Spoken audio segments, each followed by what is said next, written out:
All right. So, welcome back to everyone to another live stream. Finally getting to do one with one of my dearest friends, Mike OCP. Known each other forever. It's been a joy every step of the way. Yeah, me too. And while the viewers get in, we could just chit chat. Stream 5, we could chit chat a little bit about that. You just upload a review of that. I agree Yeah, I did. 100%. I know I fucked up in that video. I said Mindy died. She lived. I had seen the film a week ago. I just got done with a brutal work schedule of like eight, seemed like close to 8 days straight. So, and a couple, like two or three of those were doubles. So, hey there. But that led to like some memory issues probably, and that just happens when you're just Well, working your ass it was off. such a memorable character, too. Well, that too. It was also such a memorable film. I mean, it's such a memorable, great movie. And I it's just one of those things where I guess it was just such a forgettable film that I forgot that she actually lived, or it was one of those subconscious Mandela effect things where I'm like, I wanted that character to die because that character sucked, so that I just imagined in my head that she actually did die. Yeah, but we got a lot of people saying hello, a lot of nice people out there. They're big fans of you as well. So, Oh, thank you. real quick question from Tony Soprano. I don't remember doing the Nolan Batman reviews. If I did, I forgot about them. I know, Mike, you had a couple of reviews back in the day. Yeah, I know you did some. Okay, You I uploaded forgot. them on your the other video BitChute. sharing site. You uploaded them on BitChute. My review of Dark Knight Rises is still up. I think the others are Yeah. on BitChute. That's Hmm. what it is. Just they Yeah. had so that's what it was. Thanks for reminding me. But yeah, a lot of nice people. Towson, hello there. Thank you, Justin. Very kind words. Oh man, that's awesome. Thanks, man. Well, Mike hasn't seen Rise of Skywalker yet, right? No, I haven't. I there's a lot of stuff I haven't seen yet. I haven't seen a Marvel film since Ant-Man and the Wasp. Like that's the last Marvel film that I've seen. So Someone's asking, where did you get your hat? The Halloween hat. I got it from Spencer's. Yeah, Spencer's at the mall. They had this hat, and it even has like a reflective thing. So like that's Michael, and then that's Lori, and then Michael. It's a really unique hat, and I like it a lot. Yeah, it was dumb to kill Dewey, like ridiculously stupid, especially Well, the way that they yeah, did it. because he's a I loser mean, now. Like yeah, he's a if you're gonna do it, like at least do it in a respectful way. Make him die in a heroic fashion, saving Sydney and Gale. Don't have him look down at his fly and then get stabbed like an idiot. That's just they already fucked the character up enough by making him a loser. And what's up with that fucking trend? I'm so sick and tired of that shit. Let's take all these iconic characters that we love, like Luke Skywalker and Bill and Ted Han and Solo did it Neo and too. Han Solo, and let's make them into just total fucking losers and deconstruct them to the point where You they know who's are next worth though? dirt. You know who's next though? Indiana Jones. Oh God, is that really what they're gonna do with the new indie? Would you be surprised? No, I wouldn't. I wouldn't be surprised. They'd probably have him say some stupid shit, and then they'll be like, "Oh, you're you're uh you're sexist, Indy. You need to change your ways." And that was the director that had the hissy fit of Indiana Jones Oh 5 yeah, online. yeah, yeah. He did. You haven't seen the film yet. Well, we don't need an Indiana Jones 5. I think Indiana Jones 4, I like the way it ended. I used to be somewhat curious or hopeful for it, but after seeing a lot of the modern sequels and so on, I just don't have any more faith. I just don't have it anymore. I think Ghostbusters Afterlife sucked it out of me, and then Ghostbusters. Scream 5 was just the final nail in the coffin for my hope for the modern sequel. When it comes to an entry in a beloved franchise. And this has come from the guy who liked Halloween Kills as a fun time waster, but that's really only for the kills. It's not really for the characters. And see, folks, we can disagree and still be friends. So people learn about that out there in the real world. Yeah. But we're doing okay, Jay. Thank you for the kind words. And Yeah, I'm doing all right. Finally, that I stopped having some allergic reaction to some kind of cream that my parents had. I was dealing with a little bit of like an itch, and I used it, and then I was like getting all red, and it was making it worse, and freaked me out for a little bit. But now it's fine. But other than that, I'm good. I'm doing really good actually. I've never heard of this movie, Clean Adrian Brody. Clean? Does he clean his nose? Is this the Mr. Clean biopic? Is that what that is? Evil Knievel, Mr. Clean. I agree with that. It was a huge punch in the teeth. I still haven't seen that one. I've seen the trailer. I've heard about it. I hated Genesis. I'm pretty sure it's probably going to be more of the same bullshit. Well, I mean, other than Edward Furlong as a kid dies by shotgun blast in the first 5 minutes, because yeah, I heard about that. Because that needed to happen. Really. TV series got announced for Ghostbusters. No word if it's live action or animated. I hope it's animated. Like that, I might be curious about if it's animated. Yeah, I mean, this guy was nice enough to show me some of those real Ghostbusters cartoons, and I didn't grow with it. I think you grew up with it more. I enjoyed them so far. I didn't grow up with it a ton. Like I remember seeing a couple reruns on like Fox Family or ABC Family when I was a kid. I watched Extreme Ghostbusters more. That's the one I grew up with more than the real Ghostbusters. But I did pick up the first 3 seasons, and I watched and I reviewed the whole first season like a while ago, and I liked it. It was fun. Very cool. Definitely showed a lot more creativity than Afterlife. Egon can rot. And I really wanted to like that film. I really did. I saw it in the theater, and I cried at the end, and it was like, oh, it's everything that I had in my head, and it's just one of those films though. When I just thought about it some more, I'm just like, this just doesn't work, especially in comparison to the other two. Exactly. We have a few questions. Never heard of Last Ride with Hugo Weaving. That one doesn't ring a bell for me either. That's true. 2014 was a bad year. I remember that. I think I remember like we heard the news that there was going to be a new TMNT and a new Robocop, and we're like, oh my god, like really? Like it was like that was like the year where we felt like we were the target.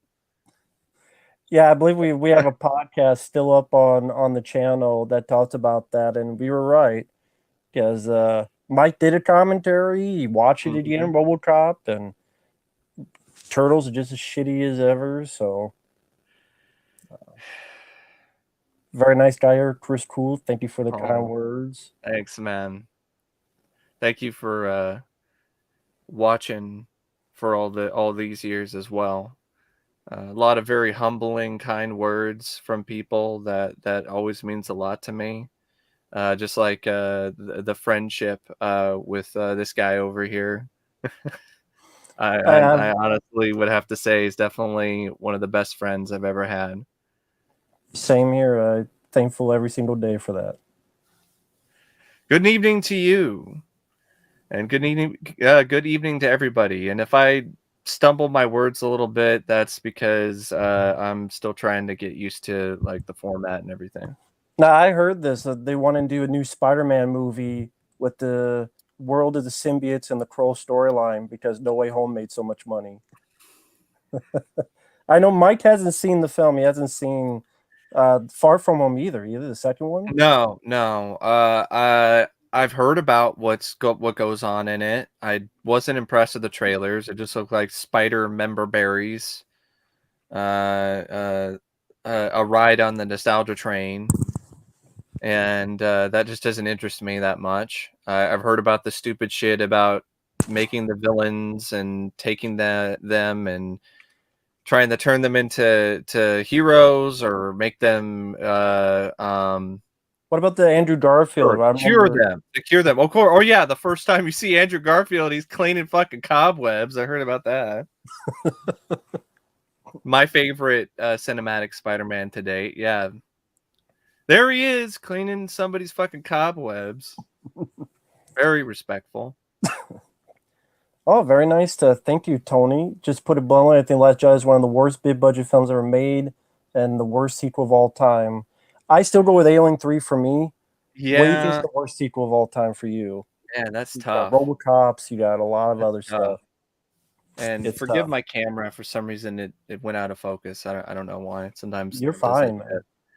that.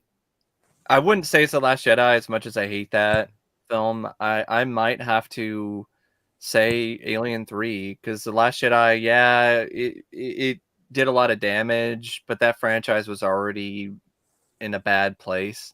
Star Wars.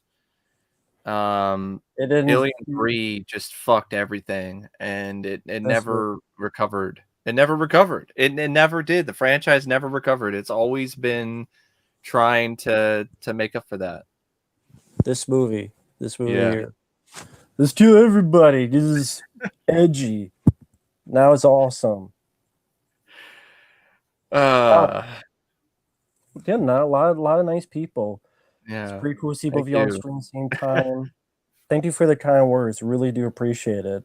Yeah, it's surprising we haven't done anything like this yet. Like we've done the audio version, but we've never done the video. Plus, I kept changing. There Yeah. was Skype, and then it was Yeah.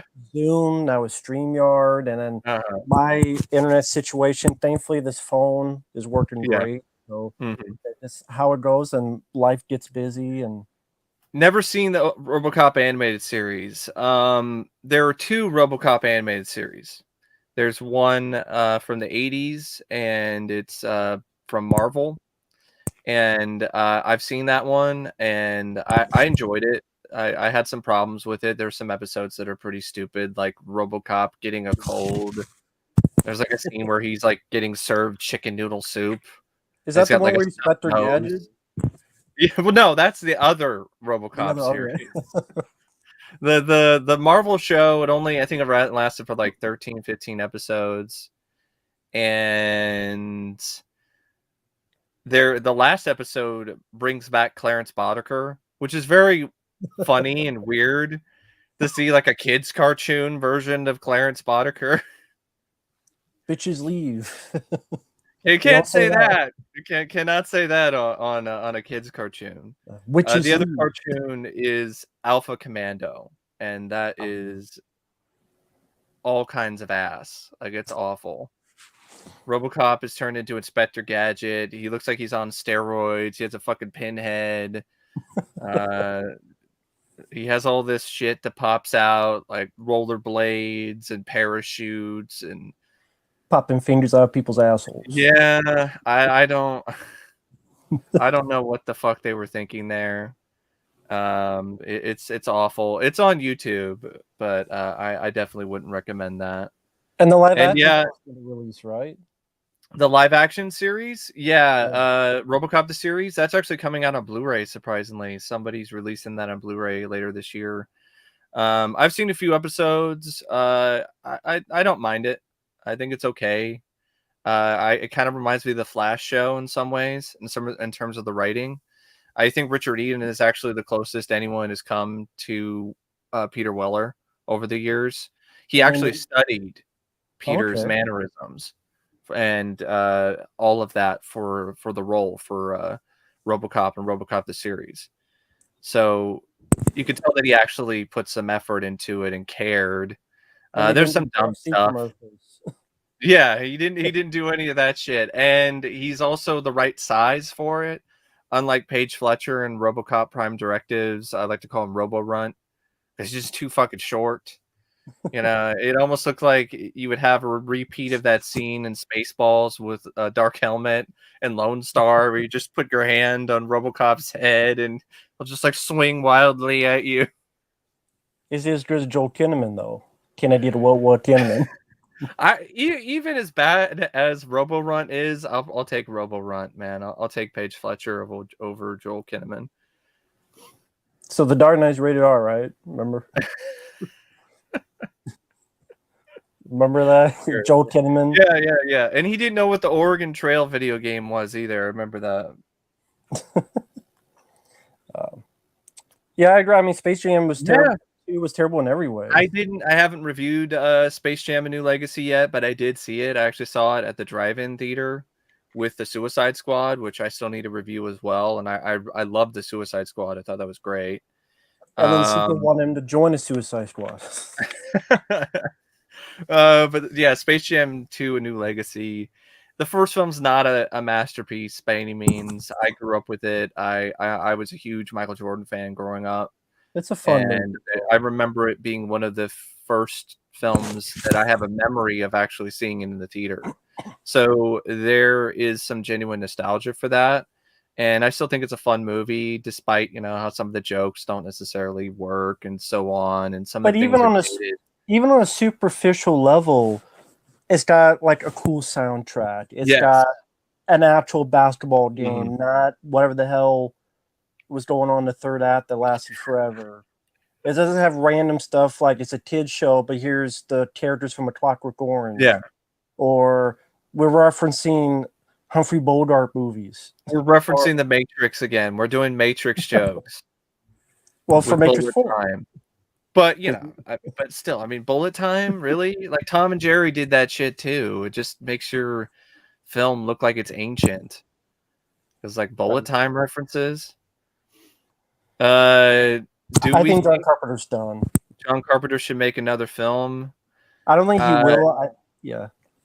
I don't think so. From what I've seen from Dario Argento, I know he's doing another one. Some movie called what was it? Some kind of sunglasses movie or something. I forgot the fuck the name of it is. It's some Italian word for dark glasses. I think it might be dark glasses. Yeah, John Carpenter, I think, is happy just doing music scores and collecting a paycheck. And speaking of John Carpenter music scores, he's doing the score for the new Firestarter. There's a trailer that dropped for that recently, and I saw it today, and I thought it looked like it might be interesting because the first adaptation from the 80s wasn't great. Like, if you're gonna do another Stephen King adaptation, like, Firestarter is not a bad choice. I mean, I didn't think that the original was untouchable by any means. Right. And John Carpenter's doing the music? Yeah, he is. He's doing the score apparently. Well, that's ironic since he was going to direct the film back in the day. I know. And he didn't get the chance to direct the movie because of the bullshit controversy around the release of John Carpenter's The Thing.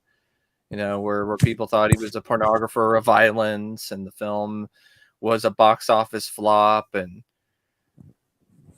it's interesting when you look back at the reception that film got. It did not get received well at all. No. E.T. came out, and it was just this is why Rotten Tomatoes, people should not care. If it was Rotten Tomatoes back in 1982, it would be like a 27%. Mm-hmm. That's how much people hated it. IMDb, it'd be like a 4.7 or 5.1 at best, because people just thought it was grim, nihilistic, too dark, just everything the opposite of E.T., which was the big hit. Too violent. That was one of the prevalent things. It's too violent, too gory, and it's just interesting to see what has happened over time with that film. In terms of the reception. It seems like more people talk about that than E.T. nowadays. Yeah. And hey, might be controversial, but for those of you who don't know, I don't like E.T. I've never been a big fan of that film, even when I was a kid.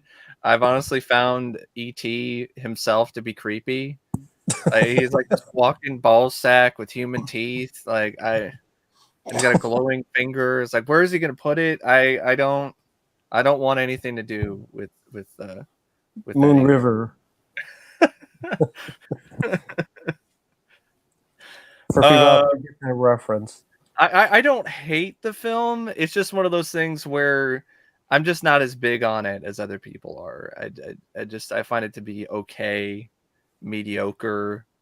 There are a lot of other Spielberg films I like a lot more than E.T. Same here. Like Jaws, Indiana Great Jones, score. Close I Encounters. will give John Williams all the kudos. That's a really great score. Yeah. Good effects too, but I don't think they really should have deserved that. I don't really think they deserve to win the Oscar over Poltergeist, but that's just me. I mean, the thing didn't even get nominated for makeup, so that tells you. That too. Yeah. And then they still Steven Speaking of the Spielberg. Oscars, have you heard about this, Matt?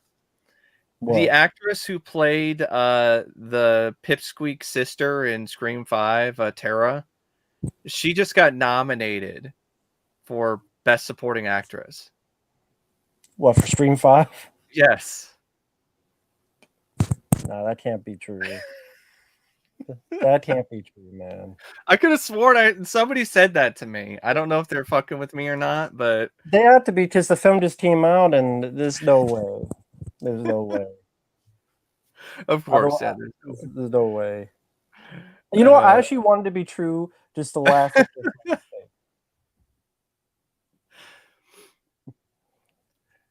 Yeah, I think it's a cool hat too. Thanks, man. Don't know much about the Halo TV series. I saw it. I grew up playing Halo. I love Halo. It's honestly one of my favorite games, as well as Halo 2.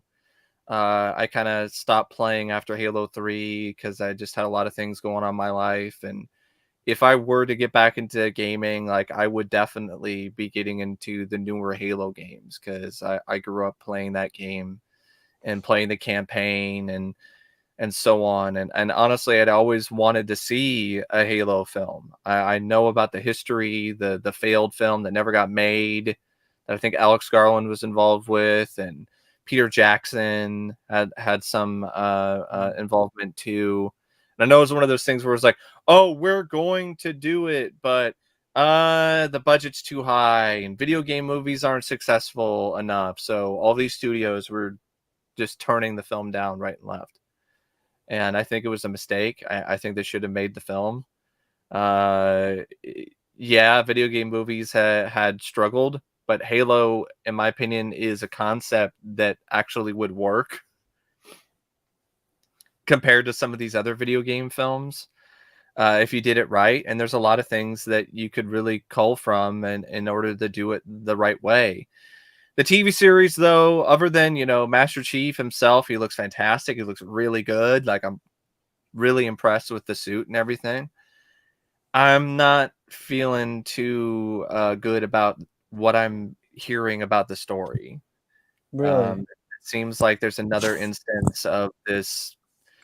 I know social justice warrior, SJW, is like a tired old hat at this point, or the term woke, but it does kind of seem like it's along those lines. And that's not what I want to see from a Halo show. So is Master Chief not the star? Was he the star of the games? Yeah, he was 100%, 100% the star. Is he not the star of the show?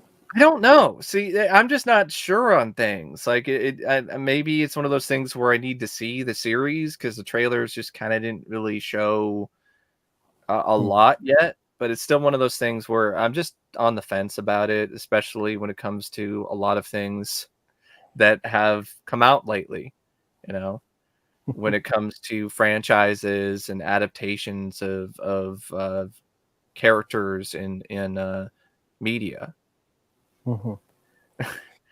I probably am not missing anything on that film, but I'll eventually see it. Spider idiot. I don't know if I go that far, but I would say and that film is what I've seen from Tom Holland's Spider-Man. I'm not a fan. I just don't like Iron Spider. I never liked Iron Spider in the comics, and I don't like this whole Spider-Man needs a super suit to do all this shit for him, or he's not smart enough to do all this stuff himself. He has to have his friend tag along and do all of this science stuff. And It's almost as if the franchise didn't like it, because by the end of No Way Home, spoilers, they take all that away because everyone forgets he was Spider-Man and he doesn't have the super suit anymore and he has just the regular suit. It's almost as if the franchise didn't like it, and then they just made it so that now he's just regular Spider-Man that no one knows who he is. and for me, that's like too late. You're 3 films in. Like, what are now? You're like, oh, that it was a bad idea. Now we're gonna correct course. It's like it's not how it works. Like you got to really correct course from the beginning, or at least the second film. Like you don't correct course in the 3rd film in the series. But a few people here, thank you, True Fire Pink Guy, for the kind words. Thoughts on Swamp Thing and the return of Swamp Thing? Hey, Swampy. I grew up watching Return of the Swamp Thing on DVD. It was one of the first DVDs I remember getting. I think it was my dad or my stepdad. They bought it on DVD for me, and Swamp Thing. I got a story about. So I'll get to the Return of Swamp Thing after I talk about Swamp Thing. I got a fun story about Swamp Thing. The first time that I saw Swamp Thing, I saw it on VHS. I rented the VHS, I think, from a rental store from the library, and it was one of those VHS tapes that had the infamous unrated international cut. Titties. So yeah, and I watched that with my mom. So it was really awkward. You know, just laying there in bed with my mom, you know, watching Swamp Thing, and I was pretty young at this point, like probably like preteens, whatever. And the nudity came on, and her reaction, I still remember to this day, because she's like, and like she couldn't cover my eyes or couldn't do anything, and it was just a very awkward watch of Swamp Thing after that point. I've seen it since then, and I have fun with it, but I prefer Return of Swamp Thing. It's a campy, over the top, dumb B movie, but I enjoy it. It's got some fun monster bashing. Dick DeRock I like as Swamp Thing, and Heather Locklear is nice to look at. And it's I like the score. Some of the jokes don't work, but in a lot of ways, I actually think this is like a better version of Toxic Avenger. Like, I'm not super big on Toxic Avenger.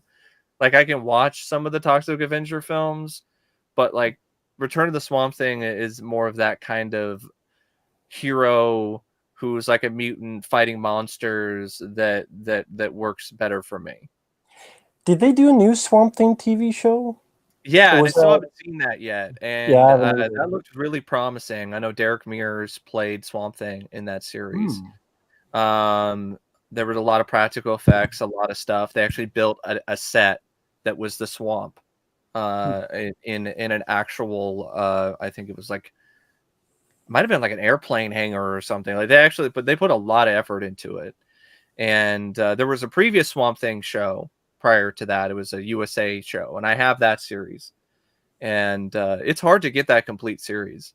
One of the rarest DVDs I have is Volume 3 of that series, which includes the last episodes of that show. And Shout Factory only made like maybe 1,000 or less copies because they sold them directly on their website, and it's been out of print for years. I got lucky and got it in a lot with the other 2 seasons on eBay, and I've never seen it for sale since. So it's a fun thing to have in the collection for sure. I still haven't watched the entire series, but the pilot episode I saw was fucking trippy. It was weird as hell. It didn't make much sense. There's all this weird different narratives and tonal shifts, and some guy gets turned into a fucking tree, and I was like, You know what? I kind of like this. This is fucking weird. It's offbeat, but it's entertaining.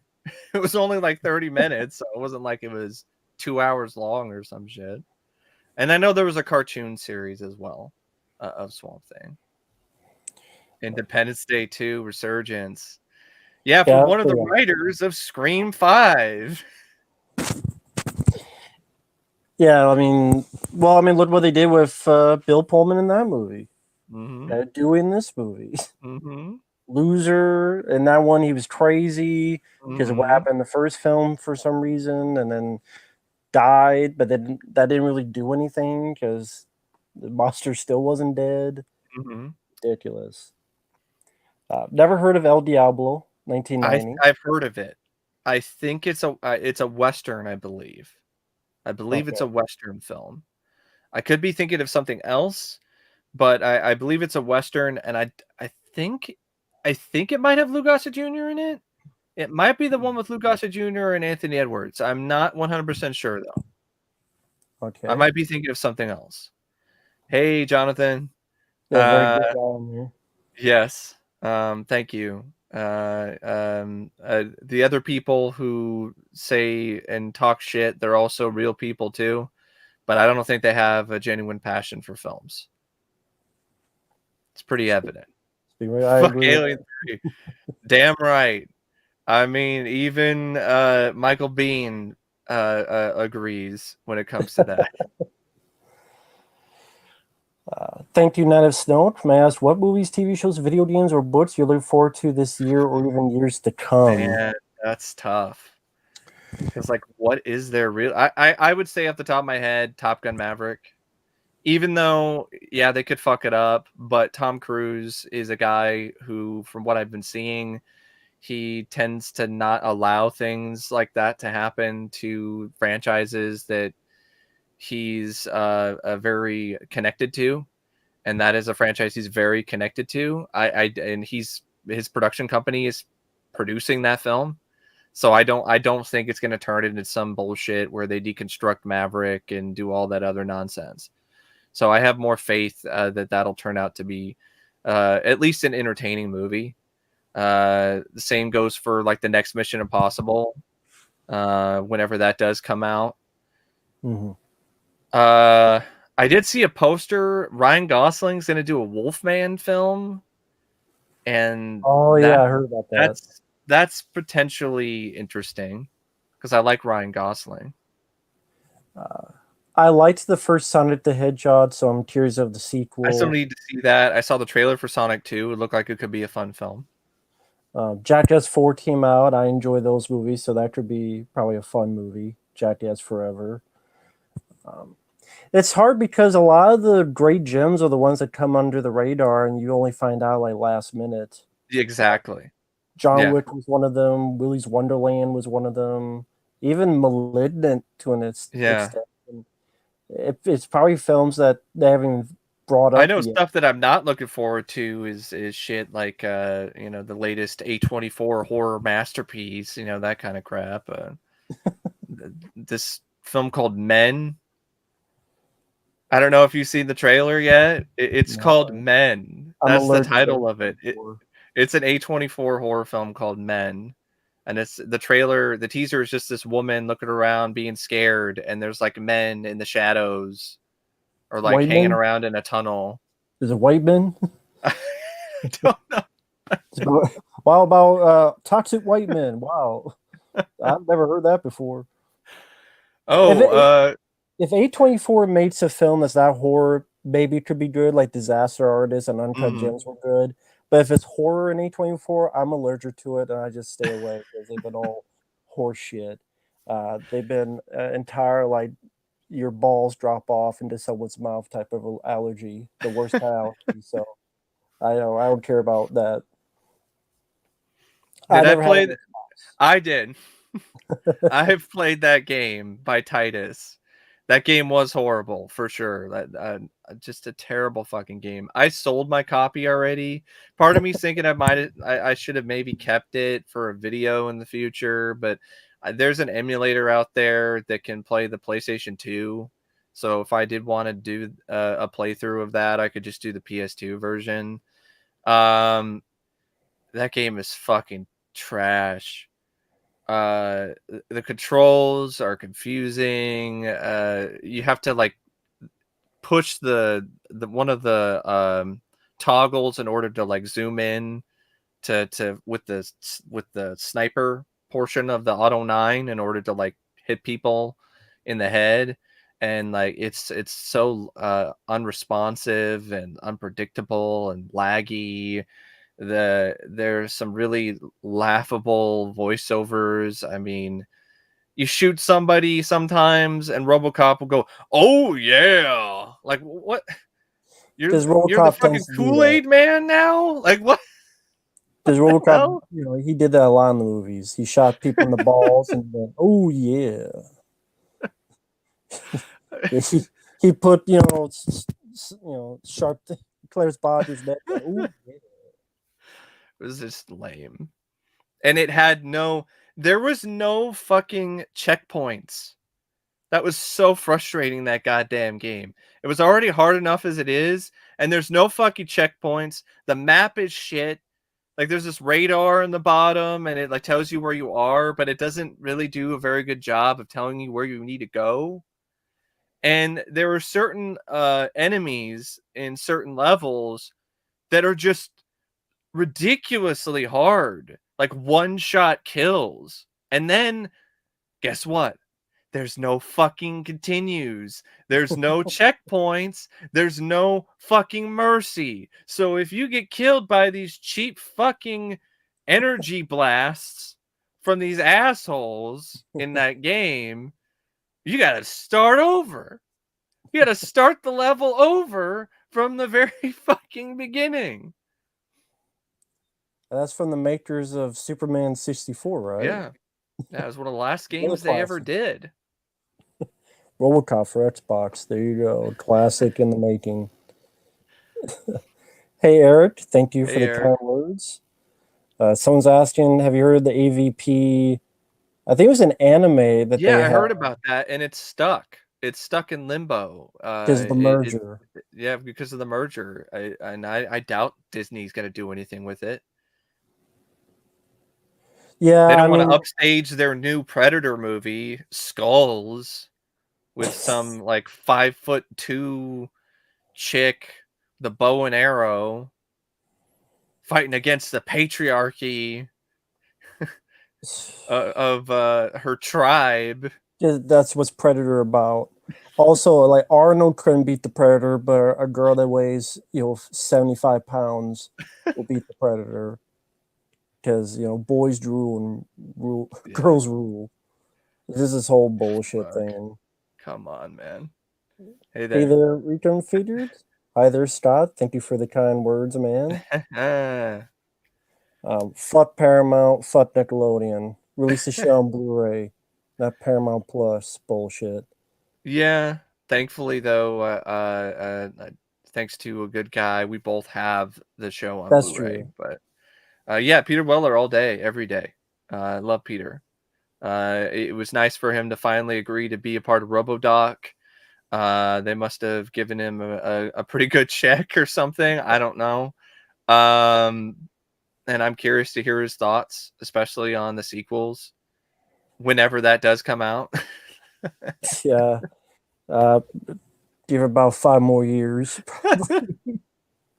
I've been like sharing. I shared like the meme on the Robocop group where people are like, "When is this coming out?" And I shared the meme from like Titanic. I was like, "I've been waiting for 85 years." When they're the same people, they started like 5 documentaries. Yeah. Police Academy. Mm-hmm. It. Mm-hmm. I think they're going to do like a Robert Englund one. Yeah. Return of Living Dead. Mm-hmm. And then Robocop, and none of them. I know we've had this pandemic stuff, but movies have been released. Stuff has been made and released. Also, there's a lot of work. I mean, there's if you gotta do interviews, there's this. You could do it like this in a way. I can say this. At least it actually is the definitive history of RoboCop. Like when it does come out, it actually will be the definitive history of RoboCop, because there's a lot of other stuff, not just about the films. They're talking about the TV show. They're talking about the comics. They're going super in depth on it. It's everything that the definitive history of TMNT was not. And we're also Yeah. waiting for the second part of that too. Yeah. I think The it's people that bullshit me around for a couple of years, who on forums was like jerking me around. I know that. And here's a documentary, and 70% of the history's missing, and let's talk about the sequel for like 1 minute, and oh, it sucks, and the third one is better. How is the third Ninja Turtles feel better than the second? But okay. Hey, You it's the talk same about logic it. that people have, like Candy Taylor, who said that RoboCop 3 was the best one yet. Who's Candy Taylor? She was a critic that was Oh, quoted on the on VHS. VHS for RoboCop 3. Yeah. Real quick to John Lindsay. I'd have a review of that up on the channel. It was okay. I wouldn't say it's one of my favorites, but thank you. It's a good guy on here. Yeah, I don't Um, remember that episode. Opinions on Bullet. I haven't seen Bullet with Steve McQueen. I've seen it. It's been a long time since I saw it last. It has a great car chase, but that's really all that I remember from it is the car chase. Thank you for the kind words once you. again, man. Let's see. Car Jab with Steven Dorff. I It don't think sounds that's like a winner just from the title. It sounds like a winner. I did see that, the color coded. I saw that shit. That was fucking stupid. That was so laughable. I didn't like the trailer for the Book of Boba Fett to begin with. I thought it looked lame. I thought it did look like one of those shows where Boba is not going to be the focus of the series. They're going to focus more on the supporting cast. And he just looked old and slow. I know he's an old man in the series, but I didn't do a very good job making him look like an imposing presence in that trailer. By the way, Like how he is this? looked like he could barely even lift Yeah. the staff up in that scene. Like it was kind of sad, to be honest. Also, when you have those speeders, aren't you supposed to be incognito, but you're having pure pink or yellow that could clearly identify you? Aren't you supposed to blend in, like, you know? But I got my color coded Power Ranger bright green because They're no one will trying see to me now. they're trying to represent the rainbow, man. Then go make a fucking Reading Rainbow show. I mean, not. And I like the Mandalorian. This I had no interest in this. Boba Fett's a little bit of an overrated character anyway. I've always thought he was overrated. He's a character that died like a fucking bitch in Return of the Jedi. Oh, but he's not dead. I'm like, yeah, okay, all right. But he got defeated still like a absolute fucking dipshit in Return of the Jedi by a half blind Han Solo. He never really said that many lines of dialogue, and I know that was on purpose. You never really saw him do much of anything. He did more in his debut in the Star Wars Holiday Special cartoon than he ever did in the films. Just because they And try to expand stuff in the comics and with the video games and so on, like I don't think that really is something that carries the same weight as what you see on film. and if it's all the aesthetic and look, in my opinion, because I've seen it, the Mandalorian did that and then some. This is too little, too late. But they're baked it on the name, and I don't know if it's doing well or not. I don't know. John Lindsay asking, you think maybe Firestarter movies in May? Possibly. I don't know. I know that's a month of my birthday, so I might want to do something else. I night's going good. I mean, doing a live stream with my best friend, and that's definitely something that is pretty awesome. The thing that proves the Razzies have full of shit syndrome. Yeah, the thing was Oh yeah, Dunkirk's the thing got yeah. some nomination. Well, I mean, there's plenty of reasons They why the do all Razzies kinds of are stuff. good. Didn't they nominate Van Damme for Double Impact and said like both his roles in that film were I like think worst Blood. actor or I something? know Bloodsport was like worst new star, Uh-huh. and then like Stallone got nominated like every year. Yeah. for Rambo 2, Mhm. for I think even Cliffhanger. He was nominated for worst Speaking of Van performance. Damme, I did get in a bit of a Van Damme kick recently. Hey there. I watched Bloodsport again, Kickboxer, Lionheart, Death Warrant, Double Impact. That was fun. That was definitely fun. To answer Tony, yeah, pretty much. He wasn't in it much. So for people that, oh, Toby Maguire is like, he's not in it much, guys. He really Of course isn't. he's not. Few people It's like agree. Yeah. it's like it's like the people who try to argue that the original 3 in the Scream films were in the new film for a good amount of screen time. That's just not true. They're Like not. maybe 10 minutes, if even that. 15 minutes if you're being lenient. Yeah. They're really not into that much. It's about the new characters and they suck ass. It's a piece of shit movie, Scream 5. Fucking styrofoam pieces rubbing together. But yeah, you're not the only one about ET. We got one guy here. Hmm. One time watch for me. Short, yeah, Short Circuit 1 and 2 I like over ET. I'll Yeah, be I do too. Speaking of ET, I don't know if I've ever I probably have talked to Matt about this in the past. He probably saw the drama on Facebook unfold. Years ago when I did that review on ET, there was some random guy who I was friends with on Facebook. He started talking shit and started giving me problems. Why? And he because I didn't like ET. And so he was starting to Oh, like stir up shit and say things like, "You hate the 80s because you don't like ET." you hate the 80s. Maybe he hates sanity. I mean, to be that butthurt, like we were talking before, like I didn't care for Halloween Kills. You didn't get mad at me. You know, No. and all that. Is it must not I have been love a the film friend. Hook. That's one of my favorite films. Matt is not a fan of Hook. Like Right. he's been pretty Lukewarm. clear I'm pretty, about that. I'm pretty lukewarm on Yeah, he's Hook. pretty lukewarm on it. And he thinks that Romancing the Stone is okay, and I really like that. And I asked Yeah, him to review the film recently, it's a and we're still good. I Like don't it's hate the not. film. I know it's not. Yeah. I'm more of a fan of say that Liam Neeson film Nonstop. Mhm. You're like, yeah, it was there. Yeah, yeah, yeah, Nothing wrong with that. But like mhm, 95% we've agreed on. That's how we yeah, bonded over. yeah. We have That's what a very lot of similar friends do. tastes. So, but that's all he said was that you hate the Yeah, 80s. I hate the 80s, and he even went as far to create like fake troll profile accounts. Hate the I 80s. don't. You remember that shit where it's like that's not really me. You had to do that shit back in the day where people would create like a fake Facebook account with your profile Yeah, and then send people like messages on your friends list and be like, I fucking hate you. It's like that. I would never fucking say that shit. yeah, I just ain't worth it. Nah. They're just trying to get a rise out of you. No, I just block them and move on.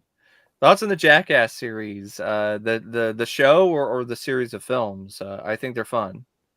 I would love to see the show uncut.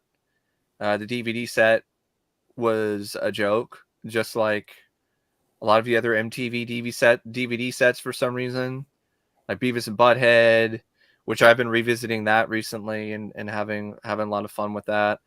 I'm not looking forward to the new Beavis and Butthead. That sounds like a terrible idea. Beavis and Butthead are parents and they're old and they're slobs and they're out of shape and they're even more losers I didn't than hear that, before. but Yeah. great. But yeah, I like the Jackass series. I like the movies.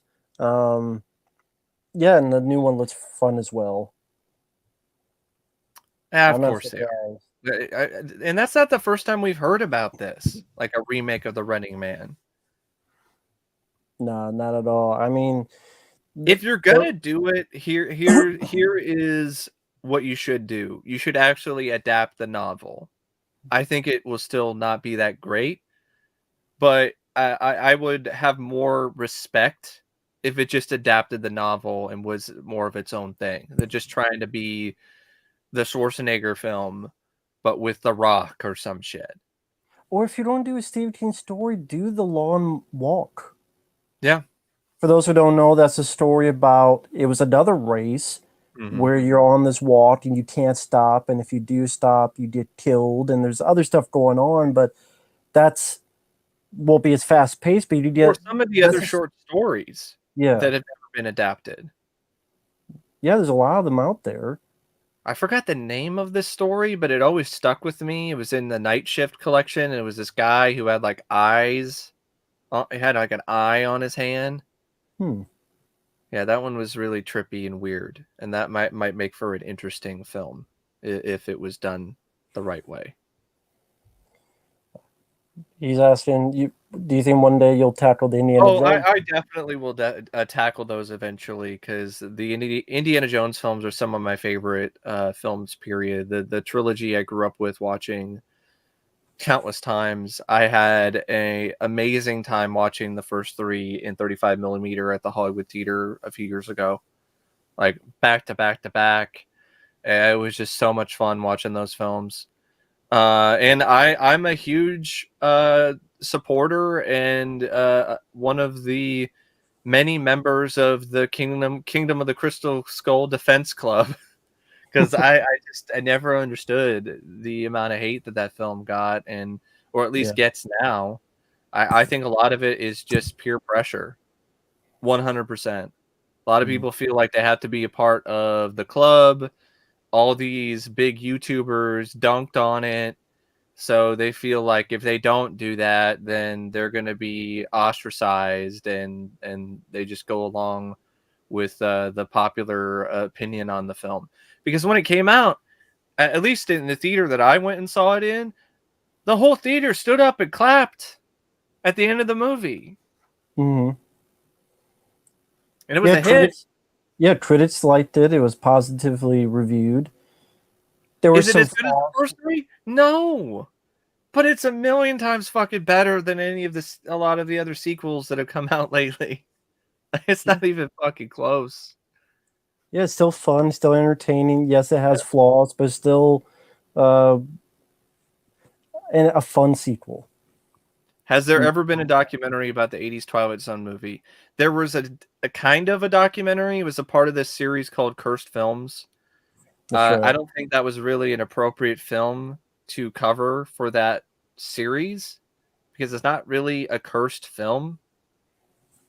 It was a tragedy. It was an awful, horrible, horrendous accident that was 100% avoidable, but that doesn't mean that it was cursed.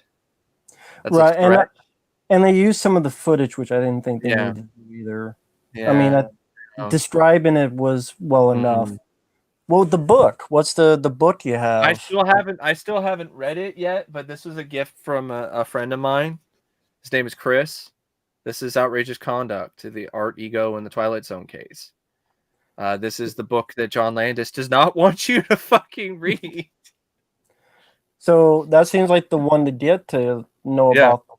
if you can get it, it's a kind of expensive, kind of a Also, pricey book. also to Marvel DC fan on YouTube, if you look, there is someone who uploaded all of the news segments of the trial.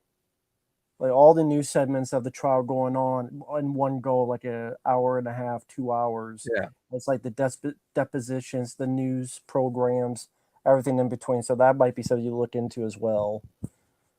And when I think about that case, it Yeah. just it just really hurts. It's such a tragic thing, and it's so frustrating in so many different ways, especially when I've read some other excerpts from that book. Like it goes even, and also the interviews in that part of the Cursed Film series. I mean, he was so fucking reckless. I mean, previous scenes he was shooting with live rounds. Like, what the fuck are you doing, You mean like the Alec John? Baldwin, live Yeah, round, the live rounds? fucking live rounds. You should Come never have on. live rounds on that. No. And then the No. helicopter just the I need the explosion. explosions to be bigger, and all of the other advisors was like, no, this is not safe. We should not do this. It could cause an accident. The And rotors could screw up, and because the explosions are too close. and the kids never should have been there. No, the kids were illegally there, and their parents were there on the set. Like that's just I get kind of goosebumps, like, but not in a good way. Thinking about what happened, because like, can you just imagine that it being a parent and your kids are there illegally, unsupervised for the most. I mean, they are supervised, but like it's not the right kind of supervision. And then you see that happen.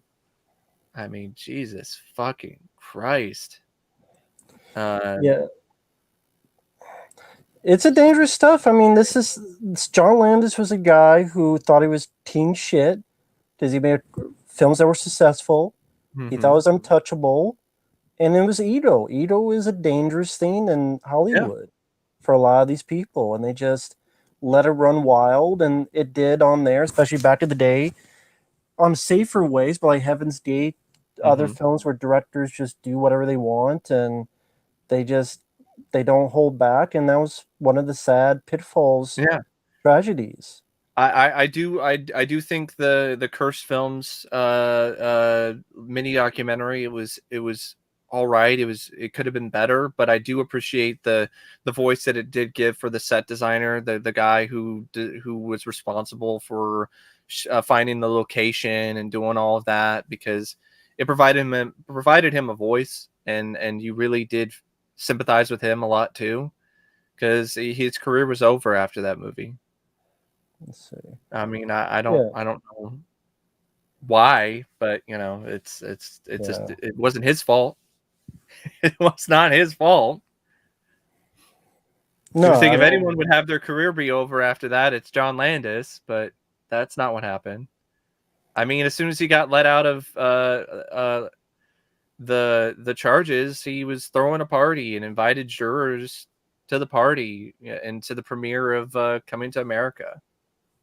Such a tone deaf douchebag, really, if you think about it. Yeah. I still appreciate and like a fair amount of his films, but the man himself, like, don't have a ton of respect for John Landis or his friend Steven Spielberg. I have more respect for him, but So to go through some questions, the Twisted Metal show, I don't know much about. Apparently, he says it'll be executed poorly and look cheap. I mean, if it's a TV show, wouldn't be surprising with the way it is nowadays. Probably have a bunch of shitty CGI and be awful. It won't be like the games. I wouldn't be surprised too if it's like the Resident Evil film or Resident Evil series, where it's like, oh, we're gonna have a mixed race cast, and because we got to be diverse, and I wouldn't be surprised if that's the case too. They did in the movie. In the movie, Welcome to Resident Evil was ass. Let's put two games into one. Let's just have the inept director. La Femme Nikita, I haven't seen in a long time. I saw that film for a film studies class, and I liked it okay. I didn't love it though. It's one of those films that got a lot of critical acclaim. Anne Paralot, I think that's who it is. She was also in Innocent Blood. She did a great job as a lead, and Luc Besson did a nice job with the directing, but I just didn't get into the story as much, and the action I don't remember being memorable at all. Yeah. Least favorite film 2021. Uh-huh.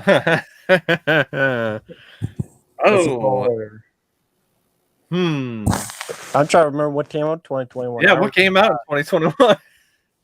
I forgot. There were still films I need to see from 2021. Yeah, the bad ones I forget about. I could look up a list. Someone's asking how you don't pre-order the 4K of Heavy Metal. Possibly. If a friend of mine doesn't do it for me. Heart of the Cards says 2002 He-Man series aired on cartoons, definitely a lot better than whatever the hell Kevin Smith tried to do. I I would love to agree. see that series, but it's hard to find. The 2002 And one. the 2002 series, like the DVD went out of print, and it's like ridiculously expensive. Yeah, sadly, the best way for people to watch is the stuff they put on YouTube, like the Paramount Plus with the 2003 Ninja Turtles cartoon for the majority of people. And I have Paramount Plus, but I don't know. I don't think that's on Paramount Plus. Right. Did you watch any Fox Kids shows back in the day? This is for Mike. Man, that is bringing back some serious memories for me. Fox Kids. Yeah, I watched a lot of Fox Kids growing up. Spider-Man the animated series, X-Men, Batman the animated series was on Fox Kids at a certain point. Tiny Toon Adventures. I still really enjoy Tiny Toon Adventures. I remember Bobby's World. Yeah, there's a lot of shows that I remember watching. I even remember watching reruns of shows like Camp Candy, that John Candy was the star of, or Life with Louie. You know, the Louis Anderson cartoon. I remember that, or Eek the cat, and yeah, Fox Kids definitely does bring back a lot of memories for me. Yeah, the two that I remember is the Spider-Man and the X-Men. When you were mentioning those are the ones I remember the most from Yeah, I back. remember staying up, and not necessarily staying up. I stayed up for Batman the Animated Series on Cartoon Network in the afternoon. But I remember, getting up every Saturday morning and to catch X-Men and Spider-Man. Someone's I still asking have what's that X-Men theme in my head, ever since I was a kid. and now they're bringing that back.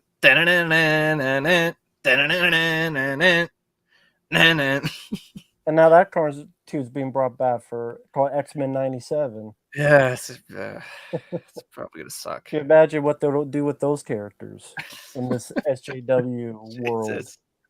Don't Jubilee's be to be the star. and gay.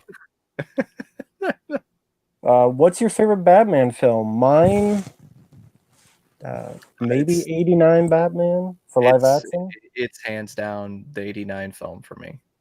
I saw that I did. Oh, I saw it it was a really cool, unique experience. I saw it at a symphony. My grandmother got tickets and we went to the Oregon Symphony, and they played Batman on this big screen, and it was with a live orchestra. So that was really a cool, unique experience to hear that iconic score in that fashion. Yeah, there are some issues. There are some problems that I have with it nowadays. I don't like Knox. He's in it way too much, and he's not funny. It's Arliss though. For all three He of them, was remember that in there show. because of nepotism. The producers, they loved the guy. They thought he was great. He was the next best thing, and that's why they had him in it so much. And he disappears weirdly. Yeah. Did he die? And I really like Batman Returns. I think Batman Returns is pretty underrated.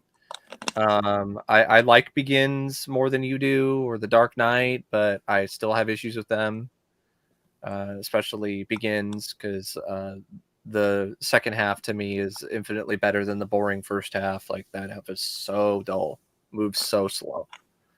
Forever, I liked more as a kid. I could still watch it as a time waster for some of the energy and the direction and some of the performances. I would love to see the Schumacher cut. I actually would really like to see that.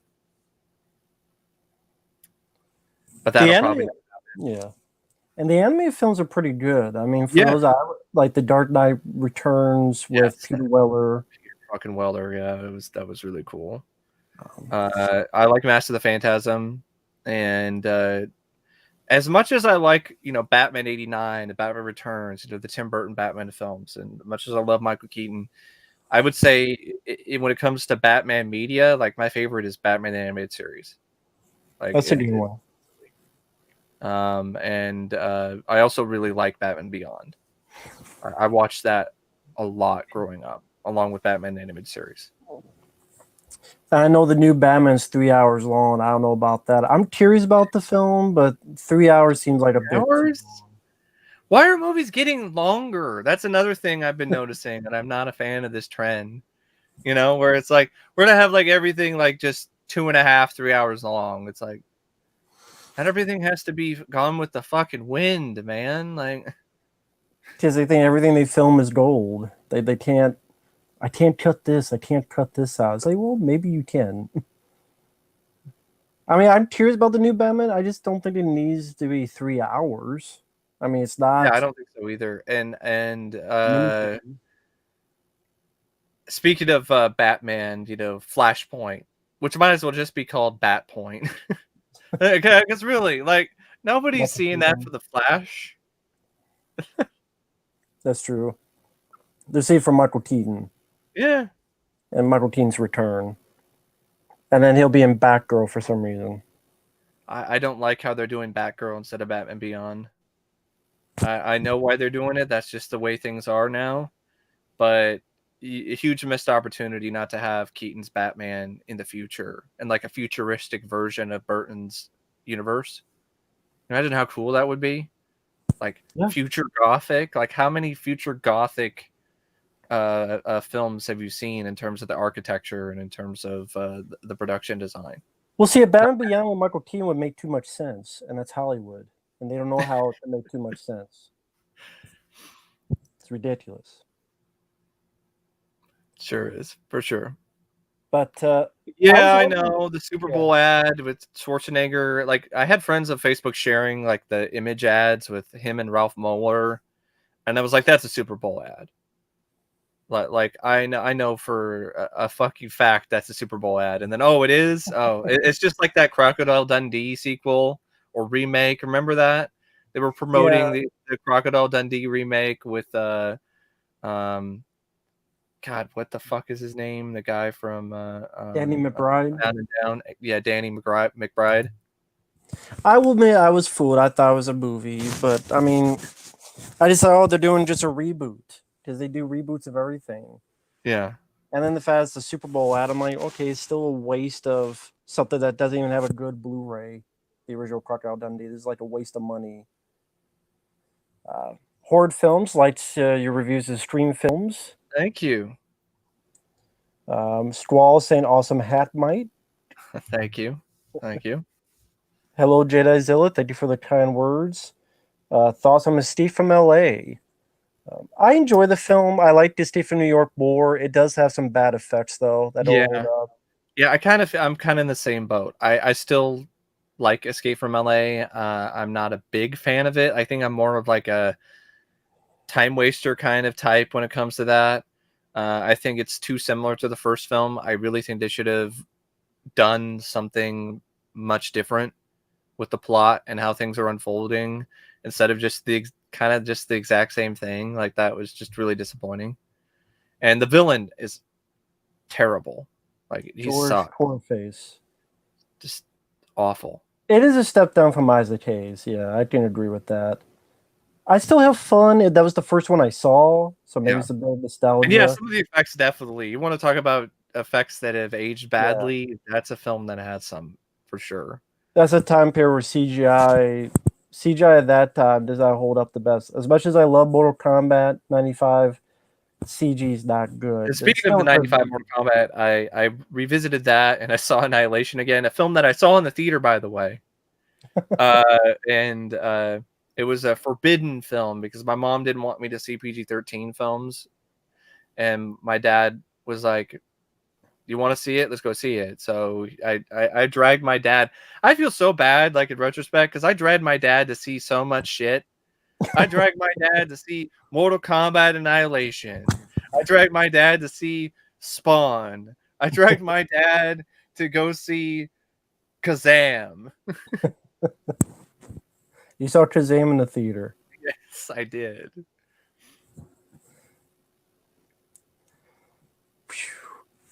But That's yeah, a tall word. Mortal Kombat Annihilation does not hold up at all. The first film though does. I think it's a Yeah, it fun film, does. honestly underrated. And the new Mortal Kombat, I initially I guess I thought it was okay, but then I thought about it some more, and I'm like, this is forgettable. There's no tournament. Yeah, the fatalities are pretty decent, but I the characters are terrible and awful and not engaging or charismatic. Why the fuck is Johnny Cage not in the movie? Why He was do we have the guy? problematic. Oh, He he's was, problematic. Okay, but all then they right. want him in the sequel, so I guess he wasn't that problematic. He was too problematic for one, but not for a sequel. See, I You'd spent say the whole time with that Cole. film waiting for Cole to become Scorpion. Am I like the only one that was like, he's gonna be Scorpion? Like they're gonna do that, right? Or like That would have, reincarnation or something. yeah, that might have been more interesting than just this guy with a bow staff and like armor. Like, what the I hell don't was know. that? Magic tattoos and all that shit. That The magic I guess if you tattoo. killed him with the car in a drunk Yeah. driving accident, you'd be a participant of the tournament. Because if you kill the person, you get their tattoo. It's it's not a Yeah, I don't even birthmark remember a lot of the action either. To be honest, I just remember the fatalities. I don't remember the fights. for good reason. Sorry, I haven't seen Cowboy Bebop, the I haven't cartoon, seen or it the either. show. I know that the live action series was canceled, After one and a lot year, of yeah. people hated it. I didn't mind the trailer I saw for it. I got to be perfectly honest, because I like John Cho and I thought it had some nice visuals. But I didn't see it. John Lindsay. I'm not sure what my favorite would be. Ooh, Episode. There's a lot of good ones. I'm not I sure. would say off the top of my head, now that I'm thinking about it, Heart of Ice is really high up there for me. That's a good one. Good Mr. Freeze, emotional one. Because I've always been a fan of Mr. Freeze, and that's like the story that I've just been waiting to be adapted on film properly, and it just never has happened for some reason. Like I don't get it. Like they tried to do something like that with Batman and Robin, but it was just it was pretty pathetic. I'm sorry, Yeah, Arnold couldn't pull it off. nah. So a few stuff here. Confirmation, yes, that is with Anthony Edwards and Louis Gossett Jr. El Diablo. Uh-huh. Ryan says, "Yep, Top Gun has an awesome Yeah, soundtrack." my favorite soundtrack of all time, man. I wore out my mom's cassette tape of that that fucking soundtrack to the point where she had to buy another tape. Are you both? Yeah, we both enjoyed Nobody. It was a Yeah, fun film.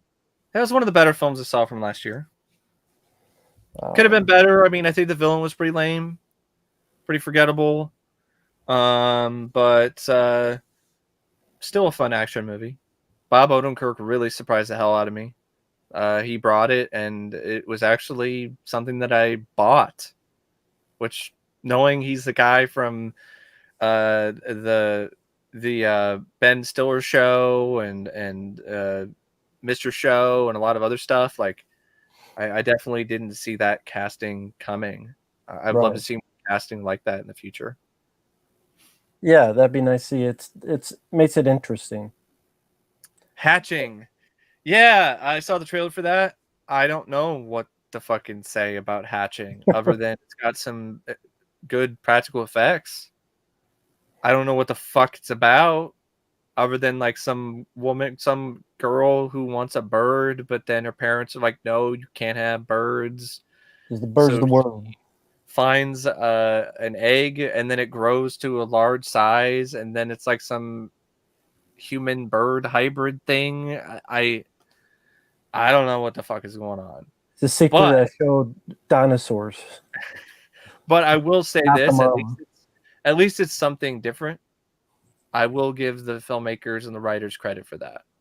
I'd rather have something like Hatching than Scream 5. Now, comments like this is what makes it all worth it, and this is very kind. Thank the two of you for going through. His father passed away. You two helped get through a lot of pain, losing. Thank you guys for the videos. James, very sorry for your loss. Yeah. And just want to say, I did read that comment. I left a reply, but also once again, seeing stuff like that makes it really humbling and made Yes. despite all the BS of drama that really at the end of the day don't matter, stuff like this is what makes it humbling and worth all the while. And not just that, but the friendships and everything in between. So much kudos and love towards your way, James. Wishing you the Yeah. best. I wish you the best too. I'll use a quote that I've used to get through some tough times for me, because I lost a close friend of mine last year to cancer. It can't rain all the time. It's a good quote from The Crow, and it's very, very fitting when it comes to those kind of moments. Exactly. Exactly. Thank My you to condolences. people in the chat. Very cool people here. And a lot of nice people on here. Thank you guys in the chat. Thank you for being good people. Ooh, the 1986 Hitcher film. Does it have a Blu-ray with a documentary? It has a German Blu-ray. It does. I think it does port over a mini documentary, like a short documentary from an overseas DVD. And it is getting a new 4K, I think, remaster or Blu-ray from Second Sight, which is probably going to have that documentary plus a few other features. And it's probably going to be region free, because a lot of Second Sight stuff is. Sometimes it's not, though, which is a bummer. But if it's 4K, it'll be region free, because 4Ks are not region locked. This is a fun one. If you're a tag team, what would your name be? I don't know. The Steelbirds. Steelberg. And our manager is Steven Steelberg. Just like he stole all the props from Rick Baker, we steal all. And then we just steal people's moves. Like, that's our whole thing. That's the whole gimmick. We just steal people's gimmicks and we steal their moves. I don't know if people even get what we mean by Steven Spielberg, like the whole Rick Baker stuff. I'll give you some context, folks. Steven Spielberg, years ago, prior to doing E.T., he wanted to do a film called Night Skies, which was a darker, scarier alien encounter film. And he hired Rick Baker, who at the time was a little bit of a rising star. Like, a lot of people in Hollywood were taking note of his talent. He hired him, I think, sometime in like 80 or 81. I think it was 80, because American Werewolf in London came out in 81. And he hired him to do effects for Night Skies. And there was some really ambitious stuff that Spielberg was asking for, and Rick pulled it off. And it really impressed Steven and a lot of other people that saw his work. Well, Steven was shooting Raiders, and he, I don't know if it was Kathleen Kennedy, but it was somebody. It was someone that was close to him, and they mentioned, oh, these scary alien movies. Like, what about a kind alien? And then that's what ultimately led to the genesis of ET. Well, Spielberg didn't really handle things too well when it comes to being rejected, apparently, at this time, because he went to Rick and he's like, hey, I'm not going to do Night Skies anymore. You've done some really good work, but I'm not going to do that film. But I am going to do E.T., and I want you to do the effects. And Rick was like, I can't, Steven. I'm working on American Werewolf in London. I can't do it. And Spielberg threw a hissy fit and acted like a total fucking asshat. Took all of his sketches and did all this other shit and was just being an asshole. And that was it.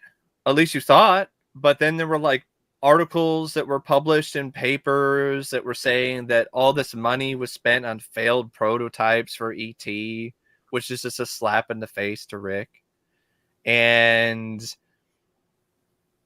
you didn't really get the full truth until many, many, many, many years later, because Rick Baker was opening up and he was sharing images that he was able to find of his designs on Twitter.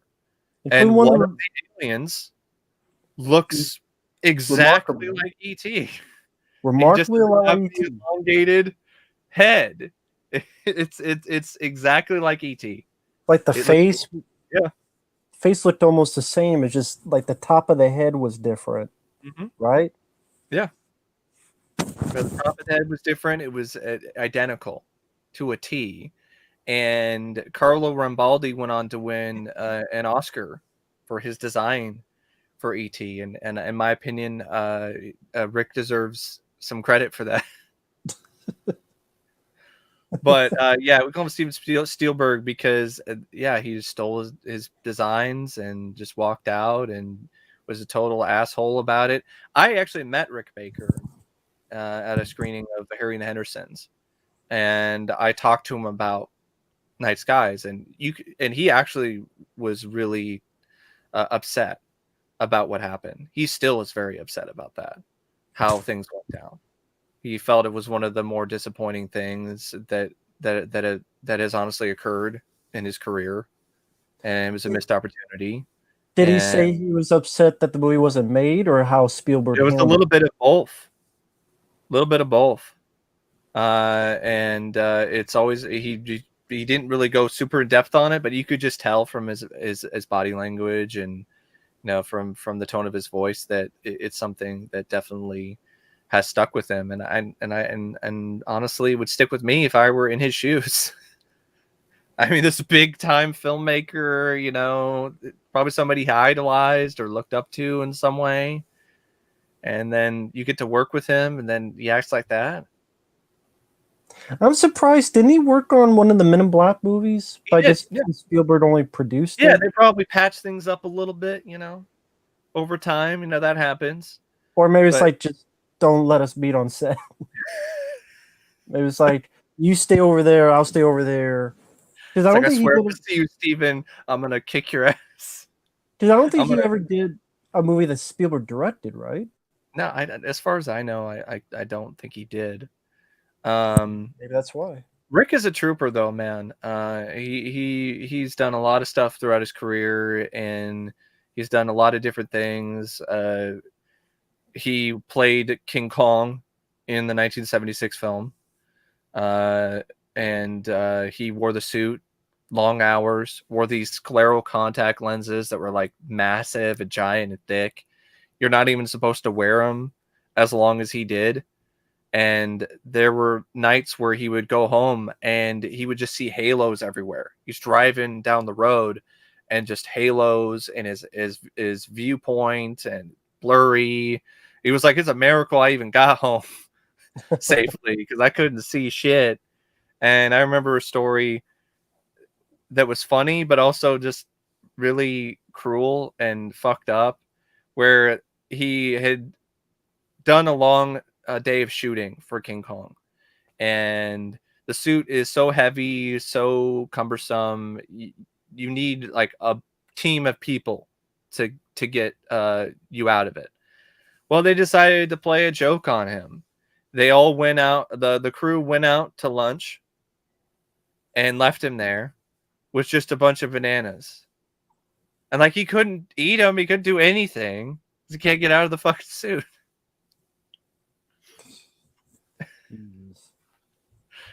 So I always thought that was a crazy, crazy story. So And Spielberg, yeah, he's the reason why you don't have a Poltergeist DVD. yes, he's the reason why we don't have a special edition of Poltergeist.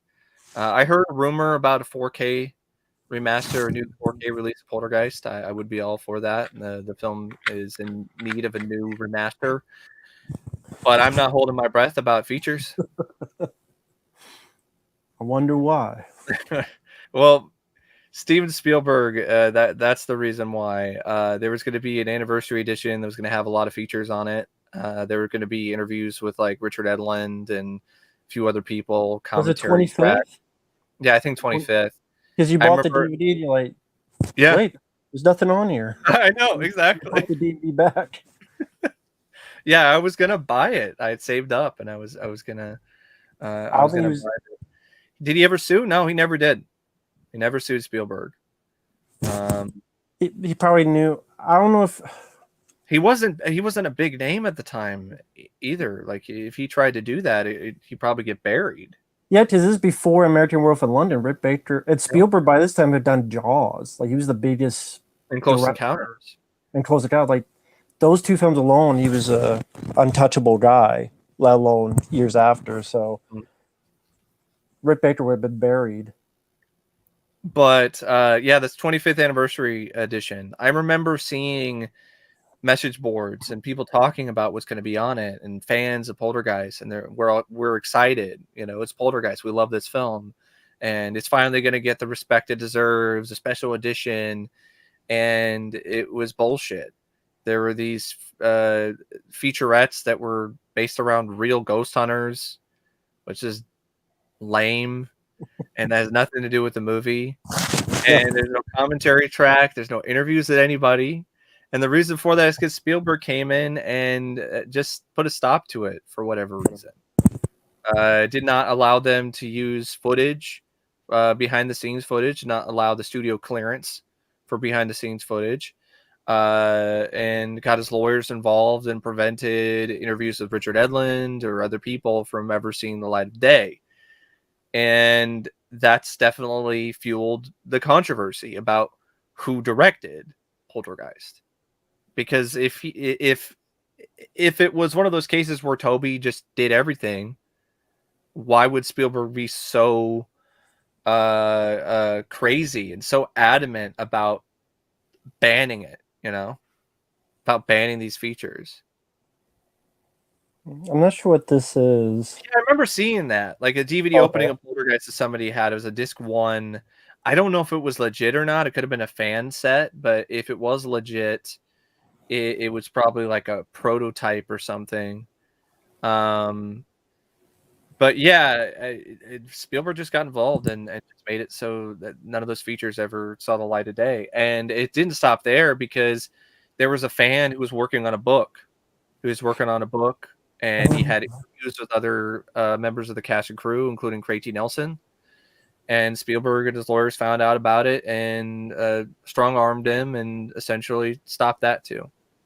So that's the story that Spielberg doesn't want people to know. But It why? really does ruin the image that he's built.